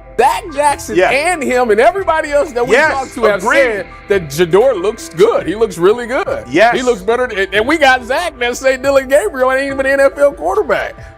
True. So how is it that this man can't get a rep with the ones, but that non-NFL quarterback can? We all what agree sense with that. does that make? Some observers now claim that recognizing Shedeur Sanders' strong performance undermines football's traditional standards, even though they previously argued he received coverage only because of his father. Faced with Sanders' current statistics, those critics are searching for explanations that fit their earlier narrative. The data have always been clear. Their earlier objections ignored that fact. Shannon Sharpe is openly highlighting this reversal, comparing past negative remarks with Sanders' recent 400-yard games to demonstrate the gap between criticism and evidence. Sharpe did not force these commentators to backtrack. He simply displayed their earlier claims alongside Sanders' results, allowing the contrast to speak for itself. The rumors have ended. The decision is public. Cleveland Browns owner Jimmy Haslam has informed every level of the organization that unless an unforeseen injury intervenes, Shedeur Sanders will start at quarterback in Week 1. The announcement is not an informal suggestion or a quiet push in the background. It is a direct order. Multiple independent reports, amplified most visibly by Colin Cowherd, confirm that Haslam delivered the directive himself. From the owner's viewpoint, the logic is simple. No one else on the roster offers the same combination of talent, leadership, and long-term upside. Joe Flacco is approaching the twilight of his career. Kenny Pickett has shown flashes but remains inconsistent. Dylan Gabriel, taken in the 3rd round, is a developmental project. By contrast, Haslam believes Sanders can alter the franchise's trajectory immediately, and he refuses to allow internal hesitation to stall that possibility. The standoff traces back to April. General manager Andrew Berry and head coach Kevin Stefanski entered the draft wanting a low-profile prospect who would fit quietly into the existing depth chart. They prioritized scheme familiarity, modest public attention, and a clear developmental timeline. When the board lined up, they reached for Gabriel in round 3, reasoning that an early investment would justify keeping a rookie on ice behind the veterans. But Sanders continued to slide, first through day 2, then deep into round 5. Haslam watched the names come off the board, convinced the league's bias against Deion Sanders' outspoken son was obscuring legitimate first-round talent. When Cleveland's 5th-round pick arrived and Sanders was still available, Haslam intervened. He did more than approve the choice. He overrode the original plan, making it clear that the organization would select Sanders and give him every chance to compete. From that moment on, the Browns' internal narrative splintered into 2 camps, those ready to accelerate around their owner's vision and those still trying to protect their original approach. Once rookie minicamp began, Sanders erased much of the speculation. He commanded huddles, processed coverages quickly, and delivered throws with anticipation that belied his draft slot. Teammates noted his willingness to accept blame for missed timing, then correct the error without dramatics. While Flacco and Pickett split most first-team reps, Sanders treated limited opportunities as full-speed auditions. During organized team activities, he identified blitz looks, redirected protections, and consistently found his second read when the primary route was covered. More than one defensive veteran told local reporters that Sanders looks like the best arm in the building. That assessment forced Berry and Stefanski to reevaluate their timetable. They could no longer label Sanders a long-term project without contradicting on-field evidence. Drafting Gabriel 2 rounds earlier had provided the staff an excuse to slow roll Sanders' ascent. Coaches could point to investment cost, meeting room familiarity, and installation comfort to justify Gabriel's snap share. Yet each practice rep in which Sanders outperformed the 3rd rounder weakened that shield. Behind closed doors, position coaches began requesting more Sanders film for cut-ups, and offensive assistants quietly shifted meeting questions toward concepts the rookie already executed well. By mid-June, Berry himself started describing Sanders not as a developmental asset, but as a competitive option. Those subtle linguistic changes signal the front office's recognition that the narrative had moved beyond their control. Haslam's history with quarterbacks is well documented. His pushes for Johnny Manziel, Baker Mayfield, and Deshaun Watson were high-visibility swings, each driven in part by a desire to generate excitement as well as wins. Critics highlight those choices to question his evaluation track record, yet Haslam perceives Sanders differently. Where Manziel carried off-field concerns, Sanders brings a reputation for professionalism. Where Mayfield's leadership style divided veterans, Sanders' approach has united receivers receivers and linemen. Where Watson's trade involved unprecedented controversy, Sanders arrived at minimal draft cost. Haslam sees a rare chance to capture star potential without mortgaging the future, and he is unwilling to cede that upside to cautious pacing. Cleveland's supporters, weary of revolving door quarterbacks, have rallied around Sanders with unexpected speed. Sales of customized Sanders number 2 jerseys surged within days of rookie minicamp. Training camp ticket requests spiked once local media circulated videos of Sanders making NFL-caliber anticipation throws during 7-on-7 periods. The mood in Northeast Ohio has changed from tentative hope to active belief. Longtime season ticket holders who once shrugged at preseason storylines now debate Sanders' footwork at neighborhood barbecues. Social media engagement for Brown's content has climbed, driven by highlight compilations of the rookie threading seam passes between linebackers and safeties. All of this places Kevin Stefanski in a fragile position. If he opens week 1 with a veteran starter and the offense sputters, criticism will be swift. Each stalled drive will be interpreted as evidence that he ignored the owner's edict and the fan base's intuition. Conversely, if he names Sanders the starter solely under pressure, any early struggles could be framed as proof that Sanders was rushed, further exposing Stefanski to blame. The only sustainable solution is conviction. Either stand behind a veteran with clear strategic reasoning or embrace Sanders fully and structure the offense around his strengths. Splitting the difference, rotating series, delaying first-team reps, or using vague competition language will satisfy no one and likely jeopardize locker room clarity. Sanders' personal approach has reinforced Haslam's confidence. Instead of taking post-draft downtime, he traveled to Texas to train in full Browns gear at facilities near his father's home. The leaked clip of Sanders executing footwork drills in helmet and pads wasn't a marketing ploy. It was a glimpse into a quarterback visualizing Week 1 live. Team personnel who viewed the footage recognized purposeful rehearsal, cadence calls, pocket movement against simulated pressure, and follow-through adjustments based on imagined rush lanes. Observers asked why a rookie would conduct such intense solo sessions in May. The answer is straightforward. Sanders does not view himself as a developmental pick. He considers himself the starting quarterback of the Cleveland Browns and prepares accordingly.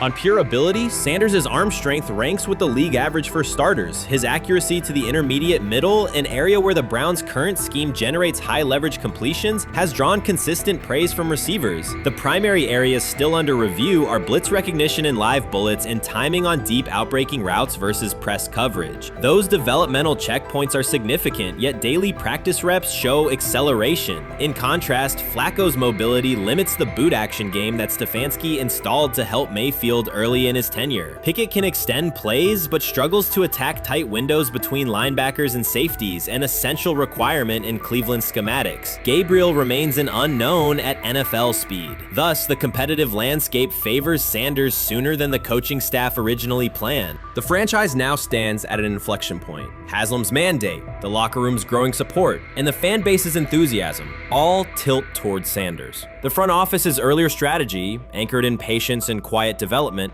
is increasingly untenable. Barry's shift in messaging indicates grudging alignment, but final authority over the depth chart rests with the coaching staff, unless ownership directly intervenes on game day decisions. A move rare, but not unprecedented in the NFL. Should Stefanski align with the owner and name Sanders the starter before preseason concludes, he can claim proactive vision and tailor the offense through training camp. Should he resist and open with a veteran who falters, he risks rapid loss of credibility and possibly his position. Either path carries pressure, but only one aligns with the momentum sweeping through the building. For 2 decades, the Browns have cycled quarterbacks without securing a stable star. Each new hope, whether draft pick or trade acquisition, has collapsed under injuries, inconsistency, or organizational disarray. The possibility that Sanders could finally anchor the position is not merely a football storyline. It is a potential cultural reset for a fan base defined by resilience. Haslam's insistence reflects that awareness. Cleveland needs a leader who can win on Sundays and project confidence every other day of the week. Sanders has shown he can shoulder expectations without retreating from scrutiny. That trait, more than arm talent alone, is why the owner views him as indispensable. Voluntary workouts transition to mandatory minicamp next week. If Sanders receives a substantial share of first-team snaps, observers will interpret it as the staff's acknowledgement that the competition is tilting decisively. A public declaration may not follow immediately, but every rep allocation is a signal. If, however, the staff continues funneling most top unit snaps to Flacco or Pickett, tension will escalate. Local media will question the evaluation process, national analysts will debate the merits of letting a rookie learn through live action versus controlled practice. Inside the facility, players will recognize any disconnect between performance and opportunity, and unity could fray. The Browns have reached a decisive moment. Shedeur Sanders has demonstrated the skill, poise, and work ethic to justify starting in Week 1. Jimmy Haslam has publicly positioned him as the future, and by implication the present of the franchise. Kevin Stefanski and Andrew Berry must either endorse that vision or brace for the consequences of delaying it. For Cleveland fans, the significance is clear. A legitimate chance to exit the cycle of quarterback uncertainty and rally behind a signal caller capable of commanding the field and galvanizing the city. Whether that opportunity is seized promptly or postponed will define the Browns' 2025 season and likely the tenure of the decision makers involved. The 2025 NFL Draft was expected to be Shedeur Sanders' moment. Many projected him as a top 10 talent and a headline quarterback in one of the most discussed college football storylines in years. Instead of walking across the stage on the first night, he waited through 3 days without a call. There was no celebration, only silence. When the phone finally rang at pick no. 144 in the 5th round, it was the Cleveland Browns. With that selection, the financial outlook changed dramatically. The Sanders family believes this was not a typical draft slide, but the result of coordinated action. They are pursuing a $100 million lawsuit alleging collusion across parts of the league.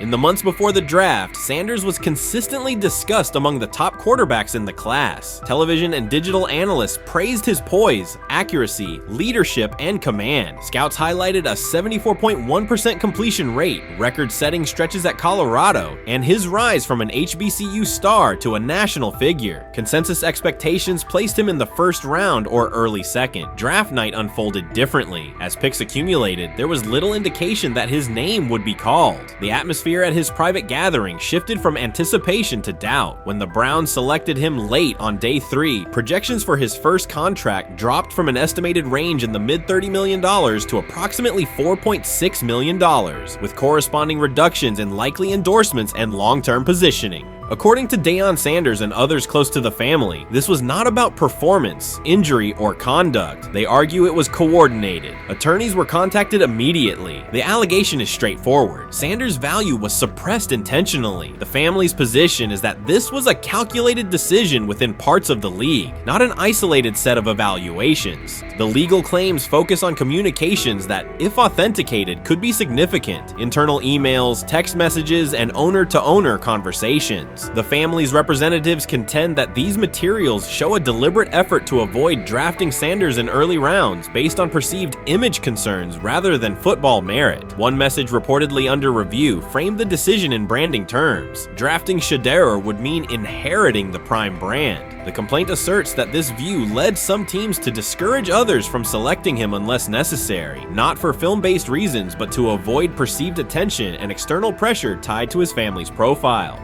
A related thread involves speculation about team fit and willingness to play for certain franchises. Past public comments by Deion Sanders were interpreted by some as signals of an Eli Manning scenario. The family's view is that these were strategic statements, not ultimatums. They argue that rather than engage in discussion, teams chose a passive approach, no direct rebuttal, reduced contact, and a collective reluctance to invest a premium pick. If phone records and written communications corroborate coordination, these items could become central exhibits. Media tone shifted as the draft neared. Coverage that had emphasized production and leadership began highlighting intangibles, interviews, and perceived coachability. Anonymous sourcing appeared in multiple outlets, with claims that Sanders skipped combine drills out of arrogance, bristled at film critique, or told one club, "Maybe I'm not the guy for you," after a tense session. A widely cited line, "Nobody wants a celebrity backup quarterback," was voiced by Colin Cowherd and circulated as shorthand for risk. The Sanders legal position is that these narratives did not arise organically, but reflected a coordinated leak pattern that undermined his market value. The family's contention is that this was primarily about control and compliance rather than football ability. They point out that Sanders did not fail a drug test, was not suspended, and did not produce poor athletic testing. His college resume included elite stretches and significant program elevation at 2 stops. The legal claim asserts that the league's power structure resisted a high-profile player aligned with a high-profile parent coach and an independent media presence. The allegation is that teams sought to avoid the perceived complexity that would come with selecting him early. The financial impact is a core component of the damages claim. Had Sanders been selected late first or early second round, projected 4-year compensation would likely have fallen between $30 to $35 million, with immediate access to higher tier endorsement opportunities and the brand leverage that accompanies a franchise quarterback designation. As a 5th-round pick, the initial contract value is a fraction of that total, and associated off-field opportunities are typically narrower. The suit reportedly seeks not only lost salary, but also the broader economic value linked to draft position, sponsorships, licensing, and the visibility that accelerates an early career trajectory. The filing's scope, as described by sources close to the family, extends beyond the league office. It may involve media outlets, scouting firms, and specific executives if discovery shows coordination or materially false statements that affected value. The argument is that the draft slide harmed not only Shedeur, but also the broader Sanders brand, affecting perceptions of Deion Sanders as a recruiter, coach, and public figure. The family's view is that narrative construction around brand risk and celebrity backup produced a measurable economic and reputational loss. If a court authorizes discovery, the process would likely compel emails, internal draft notes, and message archives from teams and third-party intermediaries. Subpoenas could be served on media organizations for sourcing records related to anonymous quotes. That level of transparency would be unusual and could reveal how information flows during pre-draft periods. The legal theory moves beyond a single player's evaluation to the draft's integrity, whether owners or executives acted in concert to reduce a prospect's value for reasons unrelated to football performance. The league has not publicly addressed these specific allegations. Background comments from executives characterize the claims as overreach. The family's camp maintains they have documentation sufficient to proceed. The comparison points referenced by observers include Deflategate, Spygate, and the Colin Kaepernick grievance, not because the facts are the same, but because of the potential scope, policies, practices, and the balance of power between the league and individuals challenging its processes. Another dimension of the dispute involves how the NFL perceives Deion Sanders, Coach Prime, and the autonomy he promotes. He built a large media footprint around his programs at Jackson State and Colorado, elevated his players' profiles, and spoke openly about fit and leverage. The family contends that this visibility, combined with statements about preferred destinations, triggered resistance. The complaint frames the response as a preference for compliance and predictability over independent branding and public negotiation. The suit also addresses the pre-draft decisions that critics point to: skipping the Senior Bowl, declining full workouts at the NFL Scouting Combine, and candid interviews about team fits. The family characterizes these as strategic choices commonly made by top prospects, not evidence of entitlement. Their view is that similar decisions by other players did not produce the same narrative because those players fit more comfortably within league expectations. The risk calculus is clear. Bringing a suit of this magnitude invites professional consequences. The family acknowledges that some within the league may react negatively. Their position is that the principle at stake, transparent and fair valuation, warrants the risk. The message they intend to send is that manufactured narratives and coordinated devaluation should face scrutiny, particularly when they affect earnings, opportunity, and reputation. If the case advances, several outcomes are possible. The court could find insufficient evidence of coordination, limiting the scope to individual judgments protected as opinion. It could also find enough to proceed to broader discovery, which would have implications beyond one player, including potential changes to how teams document evaluations and how media handle anonymous sourcing close to the draft. Agents might push for reforms, including clearer guardrails around leaks and standardized prospect communication records. For now, Sanders is working within the Browns structure. He has avoided public escalation beyond confirming focus on preparation and development. The lawsuit is a separate track managed by counsel. This dual approach, professional routine on the field and legal action off it, reflects the family's strategy. They intend to contest the process they believe harmed him while meeting club expectations day to day. The core allegations remain consistent across their statements. A talented quarterback saw his draft value suppressed by coordinated behavior tied to branding concerns and public positioning rather than football merit. Media narratives amplified that shift, and the result was a substantial, quantifiable loss. The remedy sought includes compensation and a measure of accountability that could deter similar conduct. Whether the claims are ultimately proven will depend on documentation and testimony. If emails, texts, and call logs substantiate coordination, the impact could be significant, prompting policy review around pre-draft communications and media engagement. If not, the case may narrow to disputes over opinion, perception, and the gray areas of scouting. Either way, the filing signals a willingness to confront entrenched practices and to test in court how far the process extends beyond film and interviews. This situation has moved from speculation to litigation. It addresses control, image, and power in a system that influences careers and compensation. It also underscores how public narratives can shape market outcomes. Sanders' path now has two tracks: earning opportunities on the field in Cleveland and seeking redress off the field for what the family views as an avoidable and orchestrated loss. The questions at stake are larger than one draft slot. They touch on how the league values independence, how information is weaponized, and what recourse exists when a player believes the evaluation moved from football to optics. The answers will emerge through practice reps and potentially through discovery and a courtroom record. Watson says he has been mentoring Shedeur Sanders at the quarterback position. The biggest failure in the NFL is now mentoring quarterbacks. The most overpaid underdeliverer at the position is now mentoring 2 rookie QBs and a Super Bowl champ. So what exactly are you mentoring him at? You have had 24 civil lawsuits that you paid off to go away. And when you play, you are as ass as those massage therapists are, apparently. Shedeur Sanders is also a show. It's all about him. It's all about anything else. If you don't see that by now, then you're just blinded. Cleveland's second most talked about player has yet to take a professional snap, and it isn't Deshaun Watson. Rookie quarterback Shedeur Sanders has already captured the locker room's attention and the fan base's enthusiasm, creating a visible shift in the team's internal dynamics. Watson, once the uncontested focal point, now shares the spotlight with a newcomer who has only practiced in shorts. The Browns are experiencing a rapid, unforeseen change in popularity within their roster. Four-man competition. It's not. It's 2 guys versus 2 guys. It's the 2 older guys to be the starter. Yeah. It's the 2 younger guys to position themselves however it may be. Right. Show little improvement every single day. Right. So, of all the things I'm watching the first 5 when they break a session, the first 5 with the veterans, with the ones. Who's in there? Where are they going? The ball's going to Jerry Judy. Right. Flacco's no dummy. Lasts as long as he has. Right. He can really whiz it.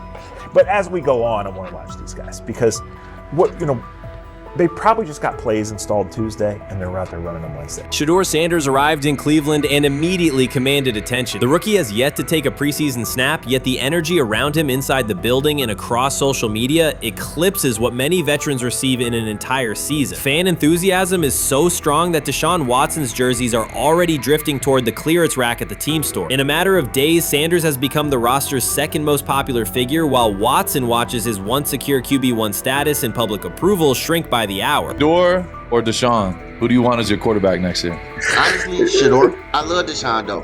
Like, I don't understand all the hate for Deshaun. You get hurt and you get booed, bro. That's foul. That might be the foulest I ever seen. The Browns' social media staff posted a single candid photo of rookie quarterback Shedeur Sanders releasing a warm-up throw, and the response was immediate and overwhelming. Fans saturated timelines with edits of themselves alongside him, while Deshaun Watson's routine practice reps drew comparatively little notice. Although an official Sanders jersey has not been released, unauthorized versions are already moving at a pace that exceeds merchandise sales for several other AFC North teams. The surge in interest marks one of the most intense fan reactions Cleveland has experienced in recent memory. The excitement surrounding Shedeur also triggers a wave of criticism. Veteran analysts, anchored in a 1980s mindset, question whether his style will translate into lasting success. They focus on his NIL earnings, social media presence, and visible confidence, arguing that the image overshadows substance. To them, outward self-assurance appears to be a distraction rather than a competitive asset. Even a simple simple smile or brief display of personality is cited as evidence that he lacks the measured discipline they expect from a starting quarterback. Critics claim Shedeur Sanders is notable only because of his father overlooking the performance he delivered at Colorado. Many of those same observers ignored the Buffaloes until Deion Sanders made national headlines, yet they now question whether his son has earned the attention. They want rookies to keep quiet, carry clipboards, and wait 2 seasons before challenging for a starting role. Sanders is disregarding that script from the moment he arrived. His presence has already turned Cleveland's quarterback discussion into a genuine 2-man competition before a single preseason snap. Deshaun Watson maintains publicly that the situation does not concern him, but it is hard to believe the pressure is not real. A fully guaranteed contract protects his paycheck, not his standing in the locker room. Sanders, meanwhile, is translating charisma and early momentum into tangible influence with teammates, coaches, and fans, reshaping expectations for who will lead the Browns on opening day.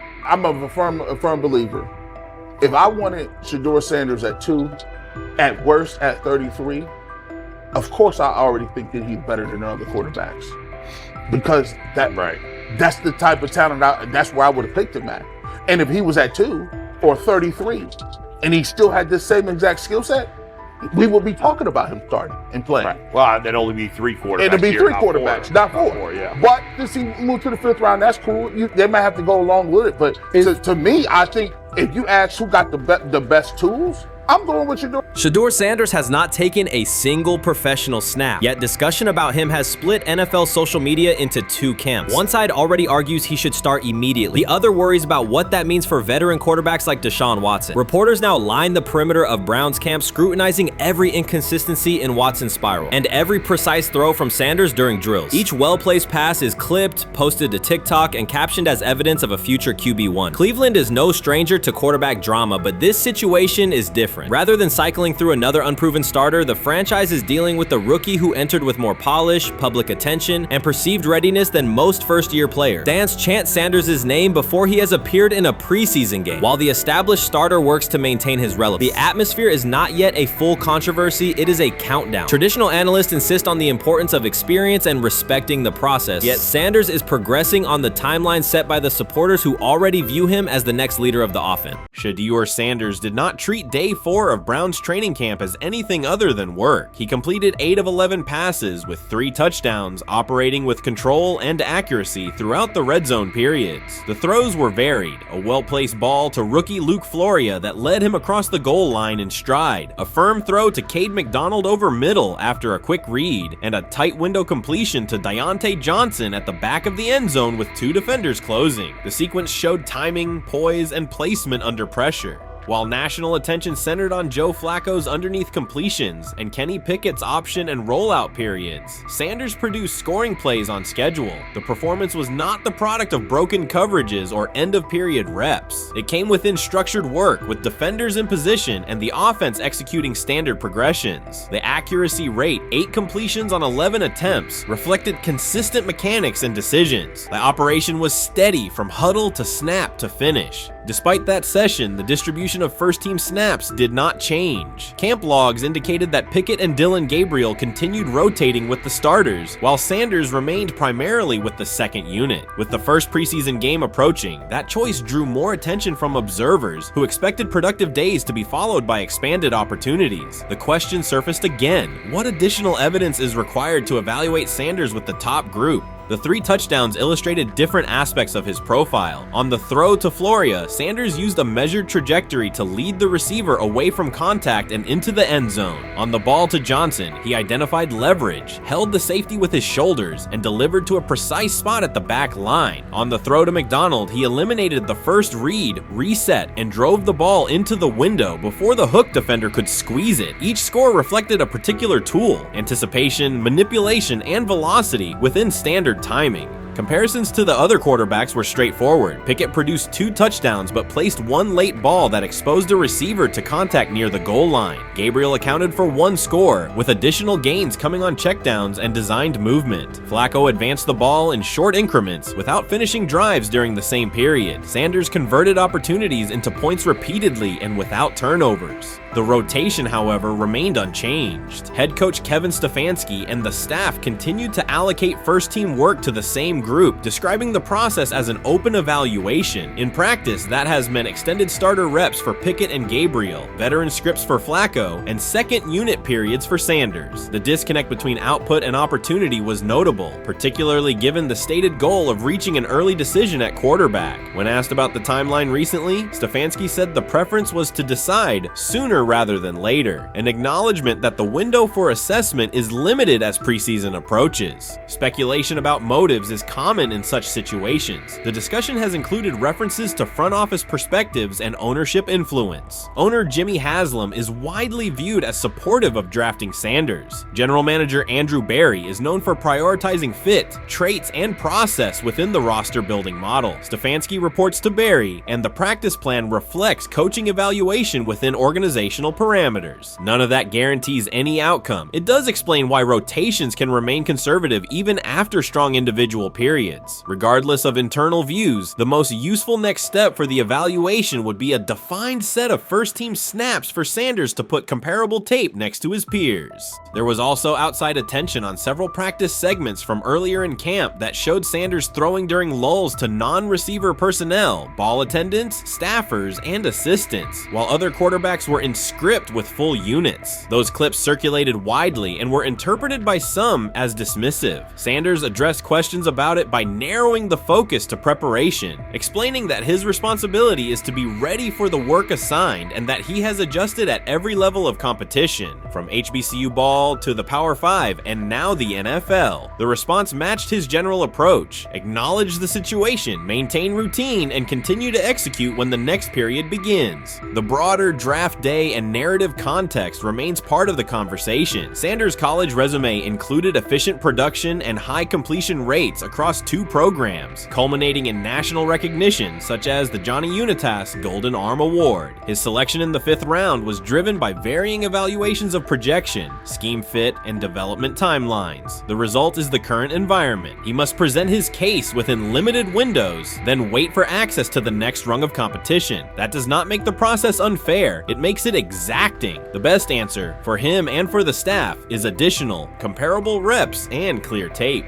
Fan reaction after day 4 was direct. Social accounts and comment threads filled with assessments that centered on performance rather than reputation. Sanders produced 3 touchdowns, avoided negative plays, and showed command in the red zone. Supporters pointed to that tape and asked for opportunities with the starters to verify whether the same rhythm carries over with the top receivers and linemen. The message was not about headlines. It was about the logic of evaluation in a compressed calendar. From an operational standpoint, Sanders' day reflected consistent fundamentals. His base was disciplined, his eyes matched his feet, and his timing aligned with route depths. On the Johnson score, he used a subtle shoulder turn to hold the safety before resetting and throwing to the back line. On the McDonald throw, the ball was out on the second hitch, arriving before the defenders could converge. On the Floria play, the arc and placement minimized the hit risk and maximized the run-through. Those are portable traits. They translate across units if the timing with receivers is established through reps. The staff's balancing act is real. They must prepare the presumed week 1 starter with sufficient continuity while also giving developmental players enough exposure to judge ceiling and floor. That tension is present in every camp. The cleanest path through it is to carve out defined first-team sequences for each competitor and evaluate the tape against comparable defenses and situations: high red zone, low red zone, 3rd and medium, and 2-minute. Sanders' performance on day 4 strengthened the case for such an allocation. Context matters off the field as well. Earlier in the offseason, 2 speeding citations, 91 miles per hour in Brunswick and 101 miles per hour in Strongsville, prompted public comment from Berry, who emphasized standards and safety. Sanders accepted responsibility, stated that he learned from the incidents and moved on. In camp, he has kept the focus on football tasks, install retention, cadence management, protection IDs, and post-practice review. He has also continued to build rapport across position groups, including veteran receivers and defensive backs, so that timing and expectations are clear when reps arrive.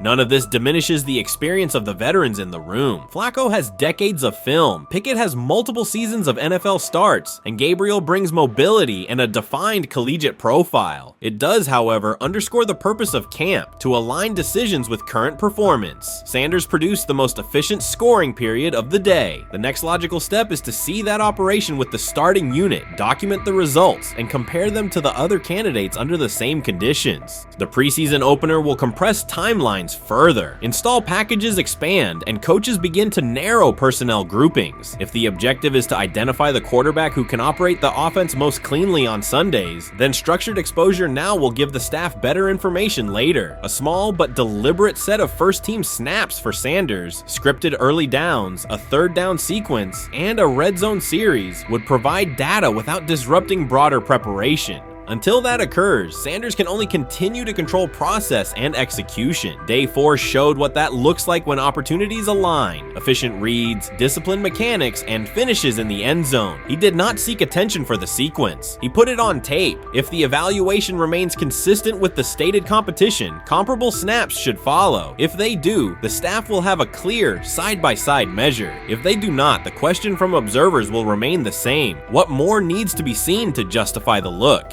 For now, the record from day 4 is clear. 8 completions on 11 attempts, 3 touchdowns, no turnovers, red zone precision, consistent control at the line and in the pocket. Those are tangible outputs. They merit a defined opportunity with the starters as the team moves toward preseason and the decision that follows. Whether or not that opportunity arrives immediately, Sanders has shown the preparation and execution necessary to be evaluated on equal footing. The next step is a matter of allocation, not speculation. We've got news. Got news. About my Cleveland Browns. We've got an oblique problem.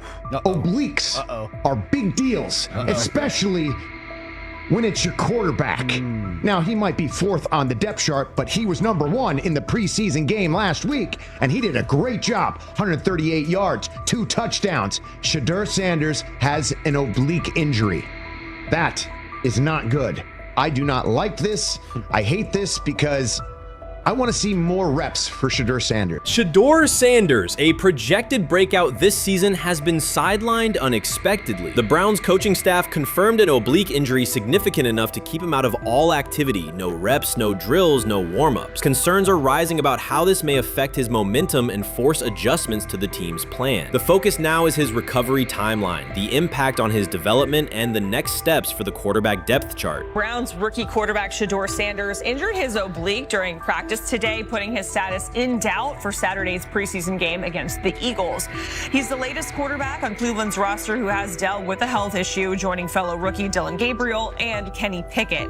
Sanders, who is trying to fight his way up the Browns depth chart, started the preseason opener last week and threw 2 practice. So how concerning is this for Shedeur as he is trying to, again, make his way up the depth chart, be QB2, potentially QB1 in the future? Dillon Gabriel taking Shedeur Sanders' QB1 spot after Sanders suffers an oblique injury is more than a roster change. It signals the staff is choosing urgency over efficiency. You do not replace a quarterback operating near a 70% completion rate with one coming off a 32% outing unless the decision is driven by desperation or poor evaluation. That is not strategy, it is avoidable loss of production. The impact on accuracy, timing, and drive sustainability is clear, and the difference is apparent to anyone watching. Well, here's what we know. I mean, after practice, Kevin Stefanski, the head coach of the Cleveland Browns, was not available to the media, but I did talk to him on the field as the players were coming off, and he told me that Shedeur Sanders complained of oblique soreness during the warm-ups this morning. Shedeur Sanders' absence isn't just a gap in the lineup, it's a setback for the entire offense. He thrives under pressure and makes throws others won't attempt. When he's healthy, every pass has intent, every drive has rhythm, and opposing defenses know they're in for a long day. Replace him with Dillon Gabriel and the defense senses an opening. Corners press tighter, safeties cheat down, and linebackers blitz more aggressively because they don't expect the same timing, velocity, or accuracy.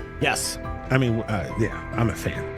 I'm not even going to try to hide it. Rich gets you guys are fans. Like, you guys talk about Cleveland Browns quite a bit. Yeah, it's almost annoying to me. It aggravates people. Like, people don't like the fact that Rich talks a lot They about must love Shedeur. I'm here. But it's like, you have a friend, and that friend's child is following in the family's footsteps.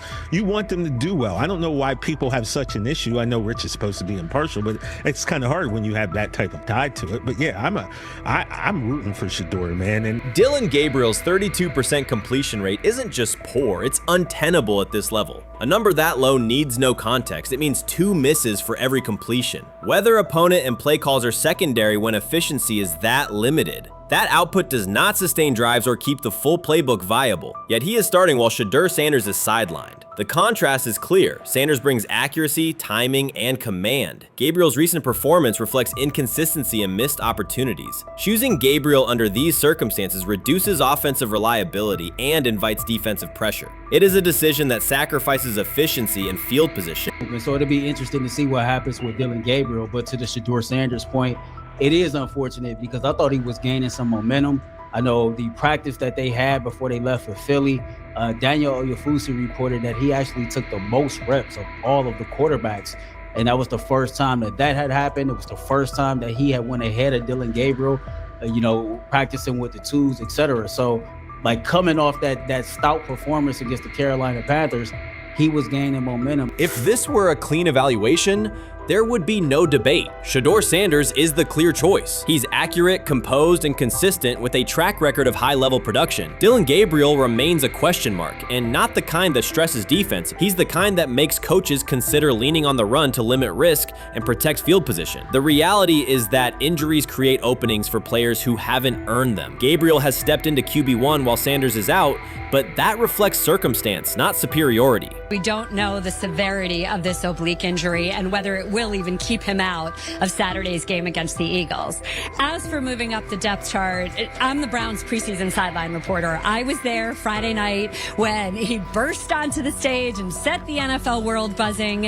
And yes, his demeanor was tremendous. His poise was tremendous. He did the things that were asked of him. But at the end of the day, he wasn't actually asked to do all that much. The real concern is how this could attach to Shedeur Sanders' reputation. The NFL is unforgiving about availability. An oblique injury for a quarterback isn't minor. It affects mechanics, torque, and timing. Even with a strong return, the injury-prone label can linger. For the Cleveland Browns, or any team seeking stability under center, that perception is toxic. Teams don't want a player they fear won't make it through October. That's the risk. Talent doesn't always overcome league politics. Once questions about durability start, they rarely fade. They surface in contract terms, roster decisions, and sideline evaluations. So Shedeur Sanders is injured again? If you were following along on social media today for the Browns' first joint practice in Philadelphia against the Eagles, wow, you were in for a tumultuous ride. I mean, all the reporters, both Browns and Eagles reporters, were pretty much flabbergasted at the fact that Shedeur Sanders was taking 0 team reps during the day, and even Tyler Huntley was getting team reps instead of Shedeur. And then it came out, obviously, everybody's speculating. There's people calling for Kevin's jobs, and before I go any further, I don't blame anybody, ever. Meanwhile, Dillon Gabriel's numbers should be sidelining him, not elevating him. A 32% completion rate isn't a dip, it's a warning sign that points to issues with field vision, timing, and receiver cohesion. That's the quarterback taking snaps while Shedeur Sanders is out. Put their work side by side and the gap is obvious. Sanders shows consistent placement, timing, and footwork that reflect high-level execution. Gabriel's recent output introduces variability that shrinks the call sheet and stalls drives. You can't claim the priority is winning while starting a quarterback who isn't reliably delivering routine completions. Fans recognize it, receivers lose confidence and tempo when targets are off, the offensive line's urgency fades when protection doesn't translate into productive throws, team belief in the quarterback is fragile, and once it erodes, a season can come apart quickly.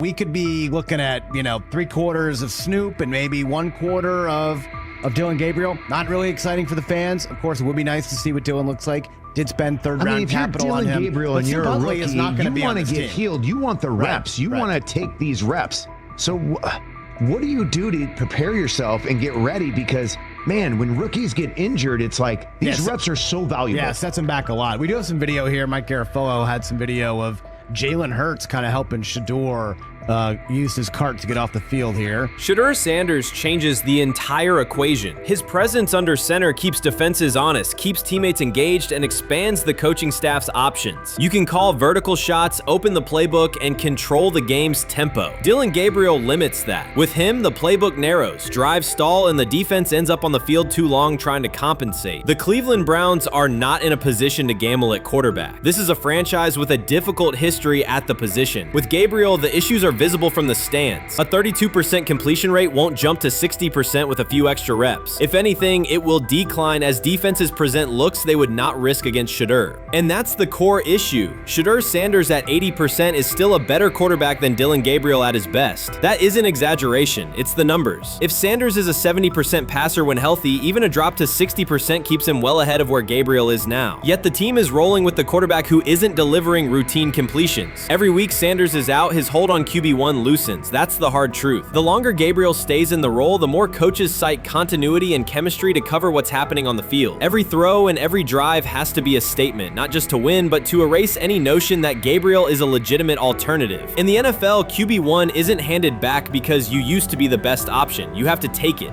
Started off with some positive news for Shedeur, and then it kind of just went left real quick. Shedeur got the news early on that if Dillon Gabriel couldn't go, he would get his second straight start in the Saturday preseason game against the Philadelphia Eagles. And then he went on to injure his oblique. For the fans who don't know exactly what part of the body the oblique is at and what that injury is and how it can impact the quarterback, can you explain to them what is an oblique injury? It's like up in this area, right? Well, you can't see me, but like right up in here, when you go to throw, like obviously that's all that. So the truth is straightforward. The Cleveland Browns, or any team in this situation, aren't going anywhere meaningful with Dillon Gabriel under center. You can frame it as progress and point to selective highlights, but reality will level it out, and by then the season is already slipping. Shedeur Sanders is the difference between a team with a path forward and a team playing out the schedule. He reads coverages, delivers on-time throws, and forces defenses to respect every level of the field. Gabriel turns the offense into guesswork. The NFL is built on results, and the results are clear. Gabriel's 32% completion rate functions as a warning sign. It doesn't need context, a clinic, or a film session to explain. It signals inefficiency that stalls drives and compresses the playbook. Yet he has been handed the role Shedeur established through precision, composure, and production. That decision undercuts the stated goal of winning. With Sanders, the offense retains structure, rhythm, and threat. With Gabriel, it narrows and exposes the defense to longer stretches on the field. You first, when you take a look at both of these QBs, who had the most impressive start so far in the preseason? Well, to me, it was Shedeur. I didn't see any interceptions when he was out there. Did you see anything like that?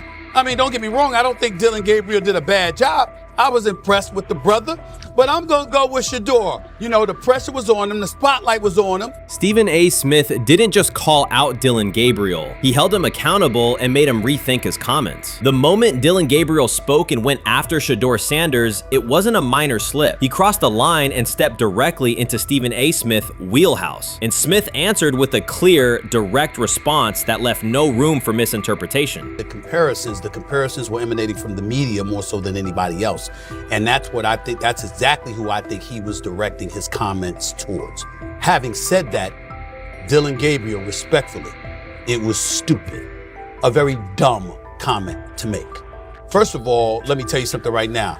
In every walk of life, far beyond the parameters of a football field. This wasn't casual sports commentary, it was a decisive critique. Dillon Gabriel's comments were taken apart by Stephen A. Smith with clear, direct points. Gabriel, a quarterback with solid stats but limited top-level achievements, chose to take a public shot at Shedeur Sanders. Shedeur, who has handled sustained media scrutiny and on-field expectations, became the target of an unnecessary criticism. Smith responded by challenging Gabriel's standing to make that claim, and by defending Sanders on the facts. The outcome was clear. Gabriel overreached, and Sanders didn't deserve the hit. Dan Orlovsky would sit up here in comparison to Shedeur Sanders, who did no such thing, and say, hey, thought he looked better. I mean, I got to give him the edge here. I thought it wasn't bad. A pick six and a fumble, and we can get over fumbles. Have you heard anybody say that? I know it's possible. Have you ever heard anybody say, get over? Stephen A. Smith responded immediately. As soon as Dillon Gabriel made his comments about Shedeur Sanders, Smith delivered a clear, point-by-point critique that drew national attention across the NCAA media cycle. Dillon Gabriel has a reputation as a good quarterback, not a dominant one. He can post strong numbers against opponents like Tulsa, but his performance has been inconsistent when the stakes and competition rise to playoff level. Well, those who produce get treated differently than those who don't.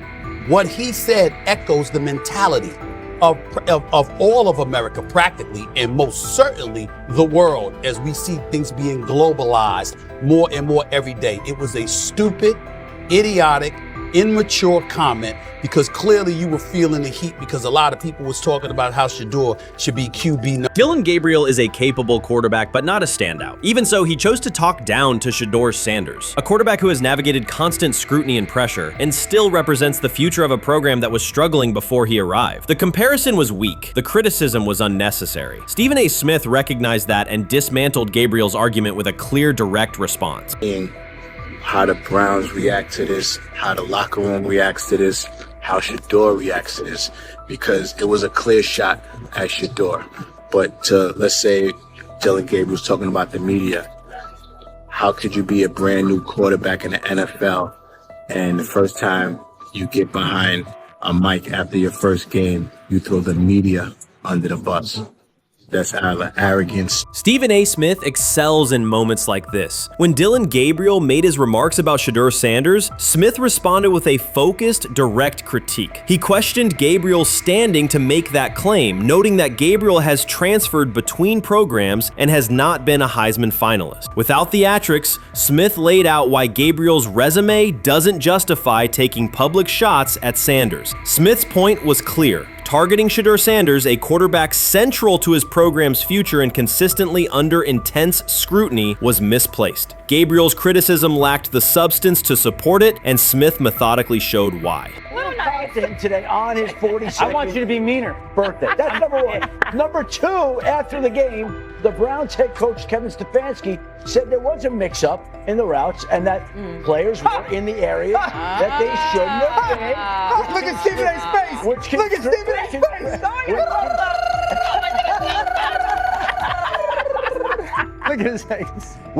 Stephen A. Oh my Lord. The strength of Stephen A. Smith's response was that he didn't just address Gabriel's remarks. He challenged the image around him. Dillon Gabriel often presents himself as an overlooked contender ready to surprise. But the reality is that his profile hasn't commanded broad attention. It's a clear reminder that not every opinion carries equal weight. In defending Shedeur Sanders, Stephen A. was direct and precise. Shedeur isn't just a quarterback. He is Deion Sanders' son, which subjects him to scrutiny far beyond anything Gabriel has faced. Even under that pressure, Shedeur has maintained his composure, shown confidence, and delivered in key moments that helped revive a program many had written off. Stupidity, all of it.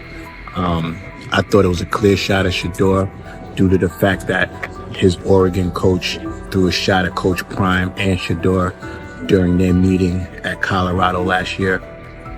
But you know what? The cream rises to the top. Let's see what happens this week. I see a lot of the media talking about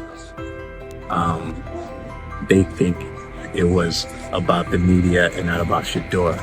And I think that's a chess move. For Dillon Gabriel to take shots at Shedeur Sanders was a miscalculation. Stephen A. Smith made the mismatch clear. Gabriel's attempt to shame Sanders was unnecessary and counterproductive. You don't target Deion Sanders' son when Deion has turned Colorado into primetime television. It underscored that Dillon Gabriel has often played with a chip on his shoulder because the spotlight hasn't followed him. He has been around long enough to compile numbers but not to earn broad respect. That's why going after Shedeur was misguided. Sanders, despite ups and downs, drives headlines. Gabriel's most notable headlines have been his transfers. Stephen A. Smith pressed that point without hesitation, challenging Gabriel's standing and leaving his argument looking like a forced throw that turns into a pick six.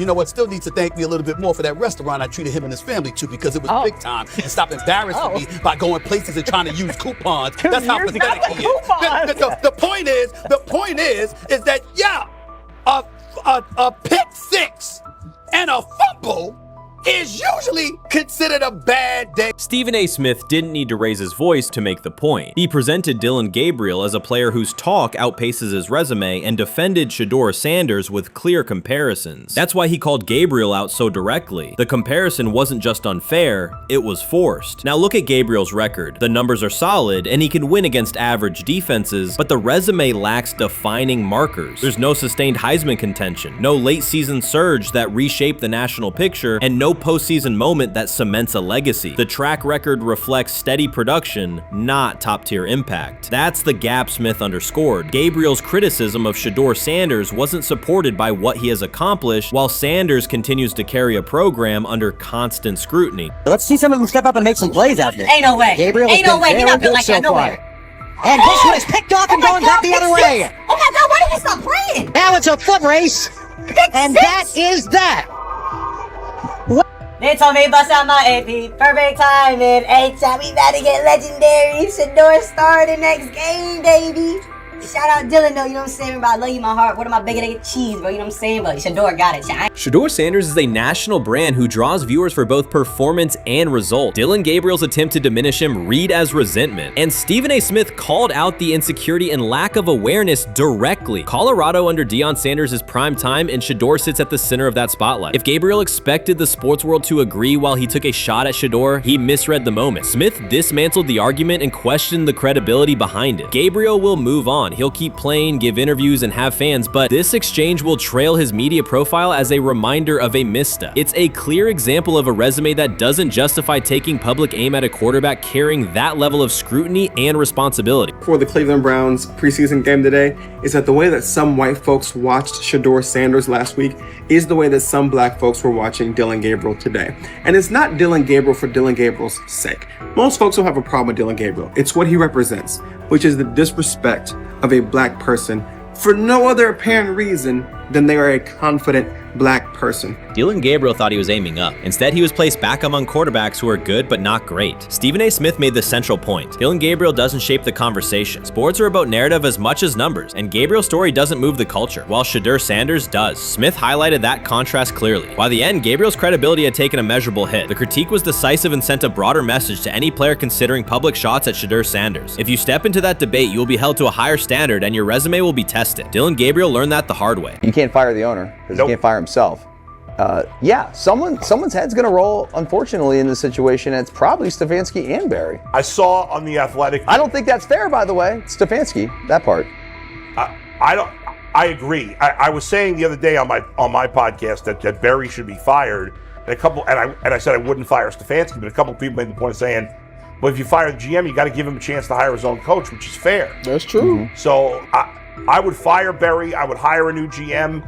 If that GM thinks Kevin Stefanski's a good coach, wants to stick with him. Right. The situation in Cleveland has escalated with the NFL. Sources indicate GM Andrew Barry is prepared to move on from head coach Kevin Stefanski if he refuses to elevate Shedeur Sanders. The Browns are weighing a major quarterback change. Leadership appears to be aligning behind Sanders and pushing for immediate action. This is a high-stakes decision about control and the team's direction. I think it's unfair for me to comment in I guess, maybe on behalf of the industry. All I can say is this, the time that we spent with Shedeur, and what he's done throughout his college career is impressive. He's an impressive young man.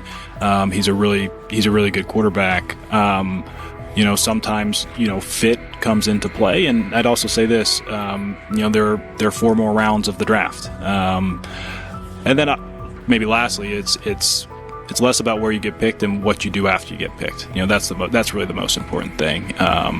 And, getting to know him over the course of the spring, he has a ton of resolve. Andrew Berry appears to be at a breaking point. Pressure from fans and within the organization to play Shedeur Sanders is intensifying. Berry is pushing for a move towards Sanders, while head coach Kevin Stefanski remains cautious about altering the depth chart. The divide is clear. One side wants acceleration, the other a measured rollout. The organization is under heavy scrutiny, and the focus has shifted to when, not if, Sanders sees the field. Has the fourth highest odds of any head coach this season to be fired. He's clearly on the hot seat. It's been a discussion for really a couple years now, dating back to last season's 3-win season. And he's always had kind of hot and cold seasons. And now the sports books are saying he's fourth on the list. Number 1 is Mike McDaniel of the Miami Dolphins, Brian Dable of the Giants at 2, Shane Steichen at 3, and there is Kevin Stefanski plus 650 to be fired. This has moved beyond tension to outright stubbornness. Rather than elevating Shedeur Sanders, the staff has chosen Dillon Gabriel. The current depth chart looks less like a forward plan and more like resistance to change. Fans have been clear about who they expect to see, yet the organization keeps delaying. Every week without a real evaluation of Sanders slows development and blurs accountability. Cleveland is choosing a conservative approach when a decisive decision is needed, sending a message of uncertainty to both the locker room and the city. Now being the third-string quarterback for the Cleveland Browns, was that so much was made out of unbelievable. He actually made the team as the third-string quarterback. Like that was a big deal. Like that was somewhat of a surprise to a lot of people.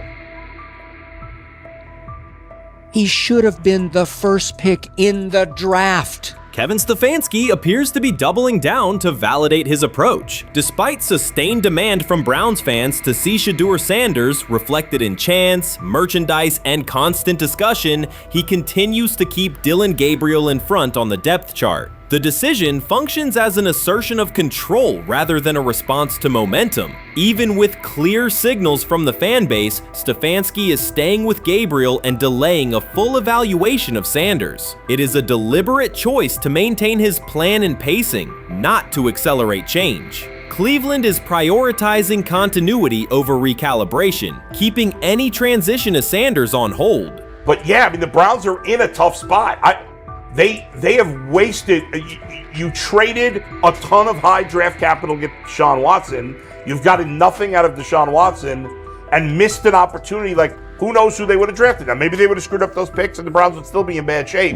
Andrew Berry is likely frustrated watching Dillon Gabriel default to conservative throws while the offense stalls. From a football perspective, this appears to be the hill Kevin Stefanski is choosing to stand on. Keeping Gabriel ahead of Shedeur Sanders has limited the unit's explosiveness and prevented a full evaluation of a higher ceiling option. Drives end quickly, field position flips, and momentum is lost while Sanders remains on the sideline. Fan patience is wearing thin. Each ineffective series intensifies criticism and shifts scrutiny toward the coaching staff's criteria for the depth chart. With every additional snap for Gabriel, the decision reads less like an open competition and more like rigid adherence to a plan that isn't producing results. The optics are clear. A dynamic quarterback sits while a cautious approach keeps the offense in neutral. If this continues, accountability questions will grow inside and outside the building. What performance benchmarks keep Gabriel ahead of Sanders? When will Sanders receive first-team reps in live situations to allow a fair comparison? The front office must decide whether to preserve continuity or pivot toward a timely assessment of Sanders. The longer the current approach stays in place, the more it signals stubbornness rather than adaptation, and the more pressure mounts to realign the plan with on-field output.